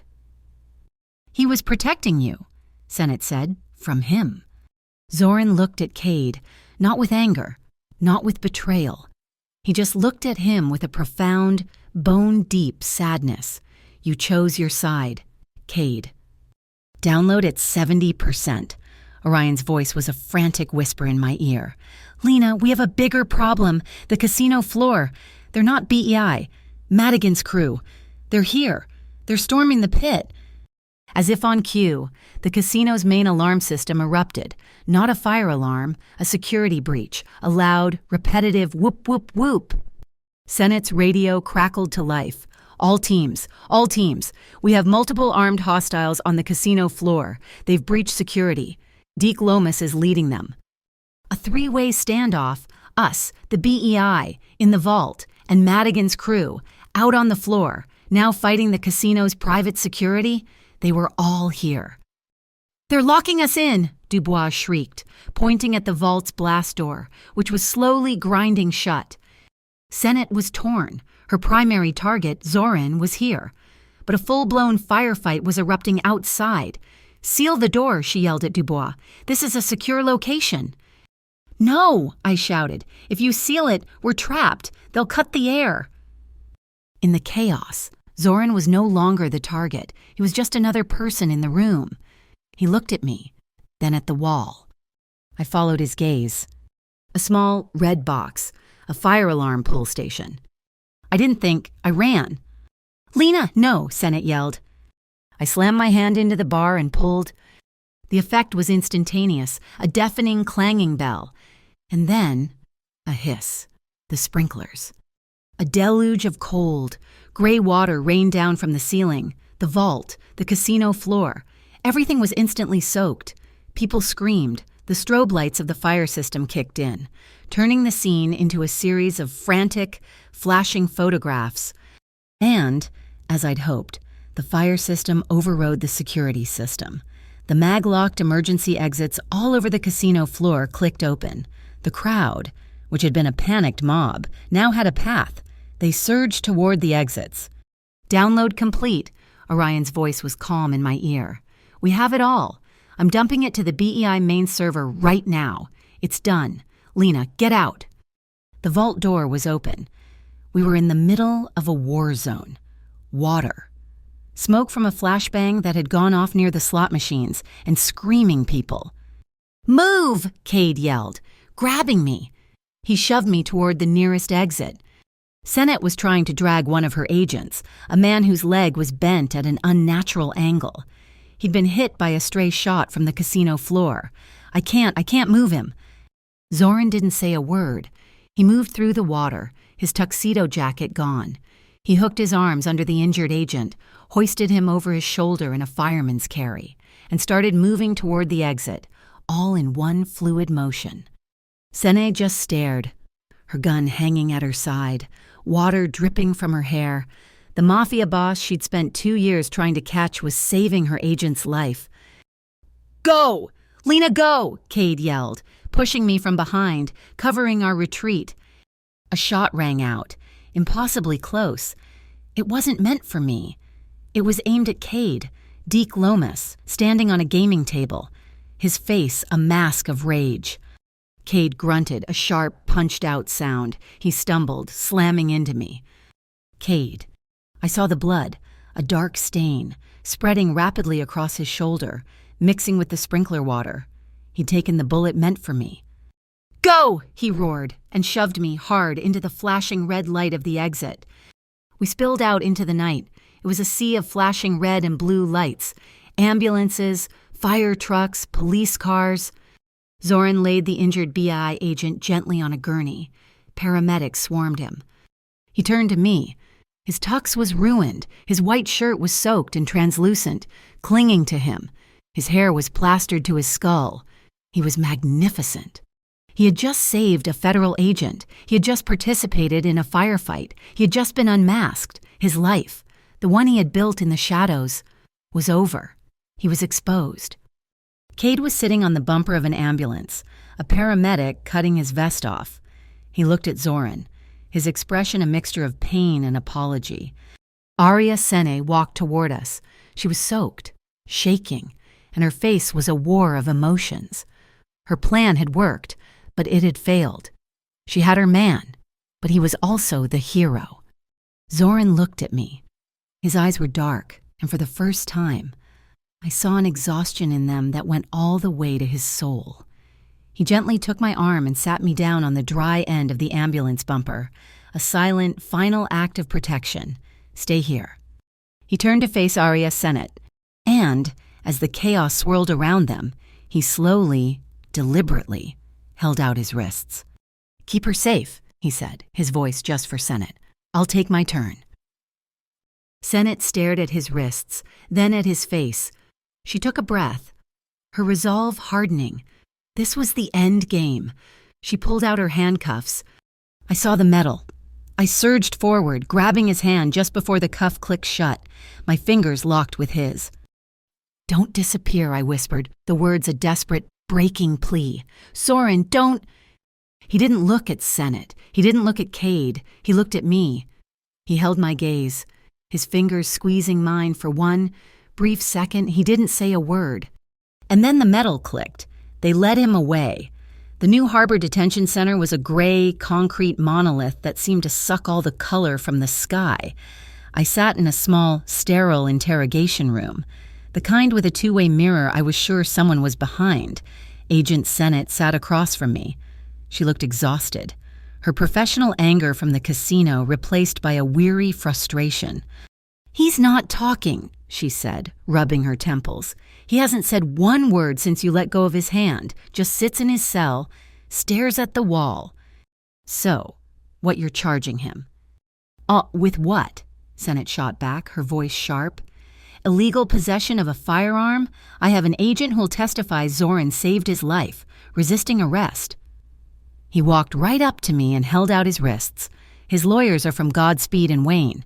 They're not just good, they're mythical. They arrived an hour after he did. They're already arguing he was a cooperating witness, acting under duress. My heart, which had been a cold stone in my chest, gave a small, painful flicker. He's not your enemy. Arya, not the real one. He's not my friend, Lena, she said. He's the head of the Argent Street Syndicate. He's a criminal. He's the only reason your case against Madigan even exists, I said, my voice rising. The USB, the Moth 7 chip, the data, my God, the data he got you all while you were pointing a gun at his back. Sennett was silent. She knew I was right. His lawyer just made an offer, she said, her voice dropping. He's taking a plea. No, he's offering a trade. The door opened, and a man in a $3,000 suit walked in. He was older, with sharp blue eyes and silver hair. Miss Quintero. I'm Marcus Wayne. I represent Mr. Jovanovic. He didn't offer to shake my hand. He just announced his presence. He turned to Sennett. My client is prepared to offer full, immediate cooperation regarding the Madigan cruise shipping routes. Every port, every shell company, every transport. He will burn their entire physical network to the ground for you. Sennett's eyes narrowed. In exchange for what, a walk? In exchange, Wayne said, for a temporary 48-hour furlough under the Cooperative Work Detail Statute and a complete dismissal of all charges related to the events at the Nova Meridian. He gives you Madigan. You give him a pass on this one. That's insane, Sennett scoffed. I can't let a man like that just walk out. You can't, Wayne asked, his voice silky, or you won't. This was my moment. This was the one thing I had, my voice. Agent Sennett, I said, my voice clear and steady. The two of them turned to look at me. At the Marrow and Mint, Zoran Jovanovic stopped Deke Lomas from doing more harm. At the flea market, his man, Orion, shielded me from gunfire while your agents were delayed in the tunnel. Orion saved your life and the life of your driver. At the casino, Mr. Jovanovic personally carried your injured agent to safety while under fire. He has prevented violence at every turn. He has delivered the case against Madigan on a silver platter. And he has saved the lives of federal agents. I will testify to that, under oath, at his hearing or at yours. The room was dead quiet. Lena Quintero, the ex-hostess, the civilian liability, had just laid down the law. I was her star witness, and I had just become his. Sennett stared at me, her jaw working. She saw the truth. I was her political cover. Before she could speak, her phone buzzed, a high-priority text. She read it, and all the color drained from her face. "What is it?" I asked. "Port Florentine," she said, her voice a hollow whisper. "Our new Intel Cade's team just confirmed it. Madigan knows the data is gone. He's not running. He's cleaning. He's rigging the entire warehouse, the server farm. He's going to torch it." "When?" "Friday night, Nasiawi Senate said, in 2 days. If that warehouse burns, the data we have is just numbers. We lose the physical evidence, the servers, the hardware. The case will be reduced to he said, she said. It'll be words against words. We lose everything." Wayne didn't smile. He just won. "My client's offer. Agent, he knows that port, every vent, every access tunnel. He's the only one who can get you inside before Madigan lights the match." Sennett looked at Wayne, then at me. Her shoulders slumped. "Get him." They brought Zoran in. He wasn't in his tux. He was in gray detention center scrubs. He looked smaller, but his eyes were the same. The moment he saw me, the exhaustion vanished. That cold, analytical fire was back. "Zoran," Sennett said, her voice clipped, "I'm agreeing to your terms. Conditional cooperation. You will be released into my custody. You will wear a GPS ankle cuff. You will be armed, but with our equipment, you will be on a very, very short leash." Zoran didn't even look at her. He looked at me. And her. "What about her?" Sennett asked. "She's not a witness anymore," Zoran said, his voice rough from disuse. "She's an asset. She's the only one who's seen the data structure. She's the one who taught me the legal language, the language their Ashfall data wipe system is built on. I can get us to the terminal. She's the only one who can stop it." "Absolutely not," Sennett exploded. "I am not taking a civilian into a war zone." "She's not a civilian," Zoran said, his voice lethally quiet. "You, Deke, Madigan, and we've all burned that out of her. She's the key. No Lena, no deal. I'll take my chances in court." Sennett looked at me, her eyes pleading. "Tell him no." "I'm going," I said. Her face crumpled. She knew she'd lost. "God help us all. I'm trusting her judgment. Zoran, not yours. Not for a second, Annie." The next 24 hours were a blur. We weren't in a safe house. We were at a BEI black site, a tactical operations center. Cade was there, his arm in a heavy sling, his face pale. He and Zoran didn't speak. They just coexisted, two opposing poles of gravity. Orion was there, too, released under the same deal, his fingers flying across a keyboard, a silent shadow to Zoran. The plan was a 3-pronged spear. "Arya, your team hits the north gate," Zoran said, pointing at a blueprint on the main screen. He was in his element, a general at his map. "Loud, fast, a full frontal assault, you draw their security." "Cade," he said. Turning to his former friend, Cade met his gaze. "You know their power grid. You and your BEI team cut the lights to sectors C, D, and F. But you leave the central office block, you leave that for me."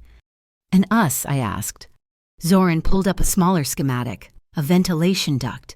"We go in silent, we go in dark. We have 12 minutes from the moment the lights go out to get from this vent to the central office and kill the Ashfall system before Madigan activates it." I was zipped into a black tactical vest. It was heavy, stiff, a safety coat, they called it, armor. I clipped the mercury pin to the inside, a secret lifeline to a man who was now officially on my side. Just before we geared up, Zoran pulled me aside. The room was humming with the quiet, tense energy of men preparing for a fight. He didn't say, "Be careful." He didn't say, "I'm sorry." He pressed something into my hand. It was a piece of paper, folded into a tiny, intricate origami crane. I unfolded it. It was a map, hand-drawn. Not a blueprint, but a memory map. It was drawn in shimmering silver ink. The lines were precise, perfect. It was the route, the vent, the ladder, the server racks. "Why?" "Ballpoint ink smudges," he said, his voice low. "Silver archival ink is waterproof. It won't run. From the sprinklers, from the rain." He folded it back into the crane. If we get separated, if the comms go down, follow this wing. This one. It leads to the fire escape. Get out. I looked at the tiny, beautiful object, a map, a promise. We need signals, I said, my mind racing back to the glass house. No comms, silent, we need... I know, he said. He lightly touched his own wrist. This means danger. Sniper, trap, go defensive. He tapped his shoulder. This, hide. Get into cover, now. He then brought 2 fingers up, resting them just on his collarbone. This, he said, his eyes locking with mine. This one means get out. Run. Don't look back. Don't wait for me. Just go. Wrist for danger, shoulder for hide, collarbone for run. I nodded. Time to go. Sennett called from the door. I turned to go. Zoran's hand caught my arm. He pulled me back, into the shadow between 2 server racks, and he just held me. He wrapped his arms around me, his tactical vest pressing against mine.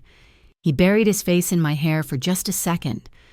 I wrapped my arms around his waist, clinging to him. It wasn't a kiss. It was more intimate than that. It wasn't a goodbye.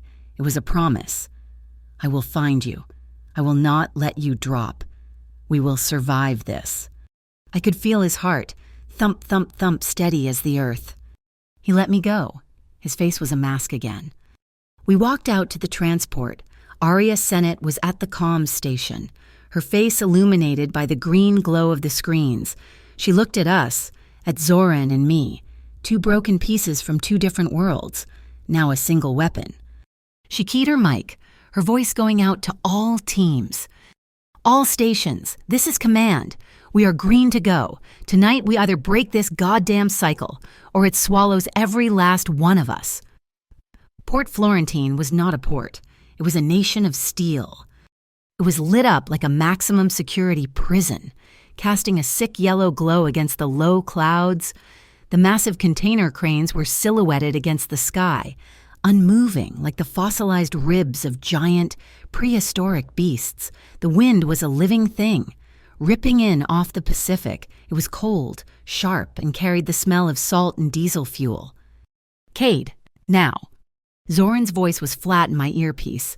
We were crouched behind a concrete barrier, half a mile from the main building. Across the yard, a bank of floodlights flickered and died. Sector C. A second later, another bank went dark. Sector D. The perimeter alarm started. A low, pulsing whoop, whoop, whoop. Not a panic alarm, a power failure warning. They know we're here, I whispered, my back pressed against the cold, damp concrete. They know something is here. Zoran breathed next to me. His body was a coiled spring of pure, focused energy. Move. We moved. We didn't run. We moved in a fluid, crouched walk. From the shadow of one shipping container to the next, the ground was gravel and steel tracks. In the distance, the sound that made my stomach clench dogs, deep, frantic, rolling barks, a canine unit sweeping the west perimeter. Zoran grabbed my arm, pulling me into a narrow, pitch-black gap between 2 towering stacks of red containers. A canyon of rust. They're on the wrong side, he whispered. Cade's team is drawing them. We go now. He pointed. The main office building, our target, a single 4-story cube of lit glass in a new sea of darkness. We ran across the open ground. It felt like a year. I could feel the invisible crosshairs on my back. My heart was a drum against my ribs, a fast, frantic rhythm. I pressed my back against the cold steel of the building wall, gasping. Zoran was already at the ventilation grate, the one from the silver ink map. He didn't pick the lock. He used a small, hydraulic wedge that popped the bolts with a dull, muffled thump. "Orion, we're in," he murmured into his mic. "Copy." Orion's voice was tinny in my ear. "BEI is engaging the north gate. The diversion is live. You're on the clock. Lena, good luck." We climbed a metal ladder in a dark, narrow shaft. Zoran moved like a spider, silent and sure. I just tried to keep my boots from echoing. We emerged into a sterile, white service corridor, and I saw it. On a massive flat-screen monitor on the wall, a red banner was flashing. Ashpal Data Destruction Protocol initiated full system wipe in 12:00, 11:59, 11:58. 12 minutes. I breathed. My blood went cold. Zoran, we're too late. We're on time. He didn't hesitate. He kicked open the door marked server control. The room was freezing. It was a cathedral of data. Racks upon racks of servers, a city of blinking green and blue lights, and in the center, on a raised platform, a single terminal, the altar. I slid into the chair. The screen was a wall of code. The countdown timer blinking in the corner, 11:09, 11:08. It's asking for an admin password, I said, my fingers hovering over the keyboard. A 32-character key. I can't guess this. You don't, Zoran said, his hand landing on my shoulder, steady and warm. Look at the prompt. Lena, your world, your rules. I looked again. Under the password field was a single line of text. Execute final _ erasure as per authority, granted under Statute 404, B of the Corporate Charter. They weren't just wiping the data. They were creating a legal paper trail to justify it, claiming it was a routine, scheduled deletion. My words, my weapons. My fingers flew. I wasn't typing a password. I was typing a legal injunction. I ignored the password field and tabbed down to the query. I typed, stay _ execution, authority 18U, S, code, section 1519, destruction of federal records. Ashfall Protocol is now under active investigation by the BEI. All data is frozen, pending judicial review. I hit enter. The timer on the screen froze. 10:14, 10:14, 10:14. I gasped. It worked. It's paused. Very clever, Miss Quintero. The voice was amplified, metallic, and came from everywhere at once. We looked up. On a high metal catwalk that ran the length of the server room, a man stood, silhouetted against the fluorescent lights, Madigan. He was tall and thin, in an expensive suit, and he was not alone. He had his hand clamped on a figure. He dragged them forward into the light. It was Arya Sennett. She was cuffed. He had a steel restraint, a rigid collar, locked around her throat, forcing her against the catwalk's railing. The girl and the ghost, Madigan sneered. His voice was calm, amused. You just put my entire system into legal limbo. Very, very smart. But this, he yanked Arya's head back. Hard, she gasped. This is a much simpler system, an analog failsafe. He held up a small, black object, a portable hard drive. This is the real ledger. My friends, the master key. The one thing that Drive You Planet at the casino couldn't copy. The identities of my partners, the offshore accounts, everything. He dangled it over the railing. It was a 30-foot drop to the concrete floor. So, here is the trade. You unfreeze my system. You let the Ashfall Protocol complete its run. Or I drop the agent, and then I drop the drive. Your choice. Lena, you get to save your data, or you get to save the law. You can't have both. There's a third option. Zoran's voice cut through the hum of the servers. He stepped out from behind the rack, into the center of the room, into the harsh white light. He held his hands out, open, away from his body, way. Let her go, he said. You don't want the agent. You don't want the girl. You want me, the Argent Street Syndicate. I'm the one who funded this. I'm the one who gave them the keys. She's just a hostess who got in too deep. The small red light on his GPS ankle cuff blinked. A single, accusing eye in the white room. Take me, Zoran said. It's a much better trade. Madigan laughed, a short, dry bark. You're right, Jovanovic, it is. He began to raise a pistol, aiming it at Zoran. I looked at the screen. The timer, 0604, 0603. It wasn't paused. It was just running at a crawl. It was a trick. It was never stopped. 6 minutes, I looked at Zoran, my heart hammering. I brought my hand up, my 2 fingers landing right on my collarbone. Run! The signal! Run! Now! Zoran saw it. his eyes locked with mine. He gave the tiniest, almost imperceptible shake of his head. No. He wasn't leaving me. He wasn't leaving Senate. He took a deep breath. "Cade," Zoran roared, not at Madigan, but at the ceiling. "The cable now!" "What?"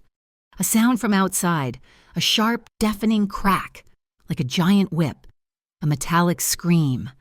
One of the massive container cranes, its main cable severed, crashed into the side of the building. The entire structure groaned, the catwalk shuddered violently. Madigan was thrown off balance. In that split second, Aria, a trained federal agent, didn't hesitate. She slammed her elbow back into his ribs, twisted her wrist against the collar, and broke his grip. She was free. B.I., move, move, move, Cade's voice, on a bullhorn from outside, guiding the assault team. The stairwell doors at the far end of the room burst open, and BEI tactical agents swarmed in, fanning out. "Deke the smoke," Madigan shrieked, recovering his balance. A small metal canister landed at our feet. It hissed. Thick, acrid, gray smoke exploded outward, filling the room instantly. I was blind. I couldn't breathe. "Lena?" Zoran's arm was a steel band around my waist. He didn't pull me away. He pulled me back, shielding my entire body with his, shoving me until my back hit a solid metal wall, an electrical cabinet. He had put me in a safe corner. I was blind, but I wasn't helpless. My hand tore at my vest, my fingers finding the mercury pin. I jammed the button. A tiny, pulsing blue light cut through the gray smoke. A beacon. Here I am. "Got you," Cade's voice, from the doorway. He was in his sling, a pistol in his good hand, directing the agents. "Target is on the beacon move." The smoke was clearing. I saw them. Zoran and Madigan. On the catwalk, Zoran had vaulted the railing. He wasn't using a gun. It was brutal. Close quarters. A block. A twist. A precise, controlled lock on Madigan's wrist. Madigan was desperate, flailing. He lunged, grabbing Zoran's vest. The railing that had been damaged by the crane. It buckled. It tore free from the wall. They both went over. It was in slow motion. Madigan fell back, a look of shock on his face, but he had a death grip on Zoran's vest, pulling him down. Zoran's feet slipped on the edge. He was falling. "Zoran?" I screamed. I was moving. I wasn't thinking. I lunged forward, my arm outstretched, my fingers closing on something. His hand. I was ripped forward, my shoulders screaming as it was nearly torn from its socket. The pain was a white-hot flash. I had him. I was holding his entire weight. My feet were sliding on the polished concrete floor. "Lena, let go," he yelled, his voice strained. "You can't hold me."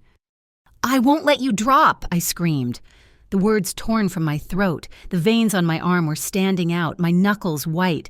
My grip was slipping. He was too heavy. A single sharp crack. A gunshot. Not at me, at Madigan. Aria Sennett, on one knee on the stairs, her sidearm steady in a two-handed grip, fired once. The bullet hit Madigan in the shoulder. His grip on Zoran's vest spasmed, and he let go. He fell, a heavy, silent weight, crashing onto a server rack below. He wasn't moving. Zoran was still hanging from my one arm. "Hold on!" Cade and Orion were there. They grabbed him. They grabbed me. They hauled him up, over the broken edge of the catwalk.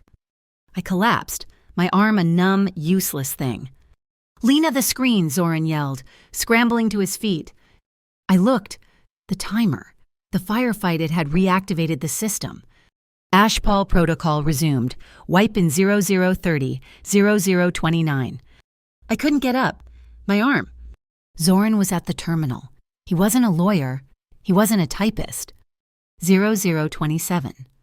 He looked at the terminal, then followed the thickest bundle of cables from the CPU to a panel on the floor. He ripped the metal cover off. It was a mass of thick, black wires. "Which one?" he yelled at me. "All of them," I screamed. He didn't hesitate. He wasn't trying to save the system. He was trying to save the data. He jammed his free hand into the bundle, grabbed all of it, and pulled. A shower of blue and white sparks, the lights in the entire building. The entire port went dead. The monitors, the sirens, the blinking red countdown. Everything vanished. We were in total, absolute darkness. The only sound was my own ragged breathing, echoing in the vast, silent room. Then, from the harbor, a new sound, the long, deep, resonating horn of a cargo ship heading out to sea. It was a sound of release, a sound of the world, which had been holding its breath. Finally, letting it go. The BI conference room at dawn was a study in gray. Gray walls, gray metal table, gray, exhausted faces. The only color was the red, angry gash on Cade's arm, now professionally stitched. Area Senate was at the head of the table, nursing what looked like her 10th coffee. I sat on one side. Zoran sat on the other, in a clean, borrowed sweatsuit, the GPS cuff still a black bracelet on his ankle. "Let's be clear," Arya said, her voice a raw scrape. "This is not an acquittal. This is a deal." Zoran's lawyer, Marcus Wayne, nodded sharply. "The terms are agreeable." Arya looked at Zoran, not as a prisoner, but as a colleague, a dangerous, unwelcome colleague. "You will provide a full, unredacted map of the Madigan crew's international shipping lanes. You will assist in the recovery of their offshore assets. An agreed-upon percentage we settled on, 40%, will be repatriated into the Federal Victims' Compensation Fund." Zoran just nodded, once. "In exchange," Arya continued, "the U.S. Attorney's Office for the Southwestern District will place all pending charges against you and your associates, namely Orion, in abeyance, pending the terms of a long-term, court-mandated community supervision." It wasn't a pardon, it was a leash, but it wasn't a cage. Arya stood up. She walked over to Zoran. She didn't offer a pen, she offered her hand. Zoran looked at it for a second, then he stood, and he shook it. A single, firm, binding motion, the law and the shadow, striking a bargain in the flat. Morning light. The fallout was swift, the news cycle was brutal, but controlled. The data I'd saved, and Zoran's subsequent testimony, was an avalanche. Deke Lomas, seeing no way out, took a plea. He got 15 years. Madigan, who had woken from his coma with a profound new respect for gravity, was facing a trial he couldn't possibly win. Yuri, that was the one that stung. He was arrested for conspiracy and racketeering. The man who had been my manager, who had sold me out for an envelope of cash, was gone. Marrow and Mint was shuttered, its neon sign dark. A high-end tombstone for a life I'd never really known. I received a letter on heavy official BEI cardstock. It was a formal commendation, thanking me for actions above and beyond the call of civic duty, for saving the data, and for rendering aid that directly resulted in the preservation of Agent Sennett's life. I met with Sennett one last time, in her office. "I don't want it," I said, sliding the letter back across her desk. "It's not a request. Lena, it's a fact. You're a hero." I'm a hostess, I said, my voice firm, "and I'd like to stay that way. I want my name kept out of it. All of it, the reports, the public record, please." Arya looked at me, a long, appraising stare. She saw I wasn't negotiating. She nodded. "I'll seal it. As far as the world knows, the case was broken by a long-term, anonymous inside source."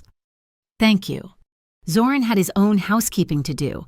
The Argent Street Syndicate wasn't a business you just quit. It was a network, built on those rules from St. Axioms. Loyalty as a transaction. He held a meeting. I wasn't there, but Orion told me about it, in a single night. Zoran tore down his own empire. He released his people from their contracts. The old, binding, blood agreements, he just let them go, gave them a choice. He restructured. The Argent Street Syndicate died, and in its place, he filed the paperwork for the Argent Street Initiative, a fully legitimate, registered foundation. Its sole purpose to provide funding, scholarships, and legal aid to the boys leaving St. Axioms. He was breaking the cycle, using the money he'd made in the shadows to pull other kids out into the light. It was his penance. his purpose. A few weeks later, the air was warm. The city felt possible again. The nightmares had started to fade, replaced by the mundane. We were walking in Echo Park. It was a Saturday. It was so painfully, beautifully normal. The sky was a bright, cloudless blue. Children were laughing, chasing ducks. The bright pink of the bougainvillea blossoms was almost too loud. Zoran was not Zoran. It was just a man, in jeans and a gray t-shirt, walking beside me. The GPS cuff was gone, replaced by the terms of his supervision. "Your name is clean," he said, his voice quiet, blending with the sound of the paddle boats on the lake. "The BEI sealed your file. As far as the world is concerned, I never existed in your life. You reported a fight, and that was the end of it." He stopped, turning to face me under the canopy of pink flowers. "I can make that real, Lena. I can disappear. If that's what you want, I can be gone. You can have your old life back." It was the final test, the final choice. My old life, the one with the broken window locks, the cheap apartments, the fear. I smiled, a real smile. "Zoran," I said, "you were never a stain on my file. You were the marginal note, the one in the column, in silver ink, the one that made the whole stupid story finally make sense." He just looked at me. His eyes, which I'd seen as cold, then analytical, then fiery, then exhausted, they were just soft. He reached up, not with his palm, but with the back of his hand. He gently, so gently, brushed his knuckles against my cheek, the same cheek he'd bandaged in the kiosk. It was a question. I leaned into his touch. I nodded. The kiss was nothing like the one in the soundstage. That one was about survival, a desperate clinging in the dark. This was life. It was warm. It was slow. It was shockingly simple. It was a promise, made in the bright, unfiltered sunlight. I could hear a child shriek with laughter, far away. I wasn't afraid. I was just here. He rested his forehead against mine. "Lena." His phone rang. He sighed, a sound of profound frustration. He pulled it out. "It's Senate." He answered, his voice flat. "Jovanovic." He listened. His body tensed. "When I see ya, and this is non-negotiable, I understand." He hung up, but he didn't put the phone away. He just stared at it. "What is it?" I asked, the familiar cold prickle of fear returning. "The deal," he said, his voice a low growl. "The U.S. attorney for the Southwestern District, he approved it.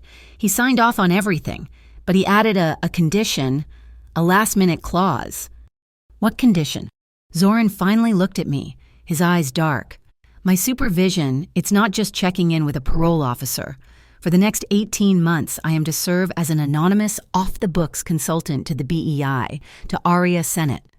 He wasn't free. He was contracted. He was a ghost, shackled to the very law he'd always skirted. He was their weapon. This was the last trap. It wasn't just a leash for him. It was one for me. His world, it was now permanently, legally tangled with the BEI. There was no clean escape. He was waiting for me to be angry, for me to tell him to fight it, for me to run. I looked at this man, this impossible, complicated, dangerous, gentle man. I reached out and took his hand, the one that wasn't holding the phone. "I'm here," I said. It wasn't a grand declaration. It wasn't a vow. It was smaller than that. It was better. It was durable. He stared at our joined hands, and then, for the first time I saw Zoran Jovanovic smile. It was a small, tired, but very real smile. That night, we were on the roof of his new apartment, a converted warehouse in the Arts District. The city was a galaxy of lights at our feet. We had a blanket, a bottle of cheap red wine, and a bag of tacos. The local news was playing on a small TV by the door. A ticker scrolled along the bottom. Interstate money laundering ring collapses. Federal grand jury indicts. Madigan crew. My name was nowhere. I took the mercury pin from my pocket, the small metal wing. I looked at it, then put it away in a small wooden box. It had done its job. I sat down next to Zoran on the blanket. I leaned my head on his shoulder. His arm came around me, pulling me close. He took my hand, his fingers lacing with mine. It was a quiet, solid language. It said everything we didn't need to. My phone rang. I frowned, pulling it out. Unknown number? I answered, "Hello? Is this Lena?" The voice was a woman's. It was thin, and it was terrified. "My name is Sarah. I used to work with you at Marrow and Mint in the kitchen." My blood ran cold. "Sarah, what's wrong?"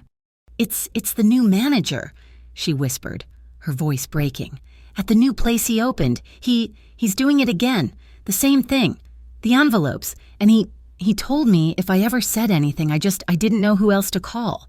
You were the only one who called for help." The cycle. It wasn't broken. It was just reset. I looked at the city. I looked at Zoran. He was watching me, his expression calm, knowing. I took a breath. I wasn't the girl behind the hostess stand anymore. "We're not just survivors. Zoran," I said, my voice quiet, but hard as steel. "We get to help other people survive too." He looked at me, and the last of the shadows in his eyes finally receded. He nodded, his gaze soft. "From the night you reported a fight, Lena," he said, "you reported a whole new life. Thank you so much for listening to our story. Where in the world are you listening from? We'd love to read your comments and share your thoughts. Please subscribe to our channel, Mafia Boss Stories, and like this video. It would also be a huge help if you could support us by hitting the hype button, so this story can be heard by even more people.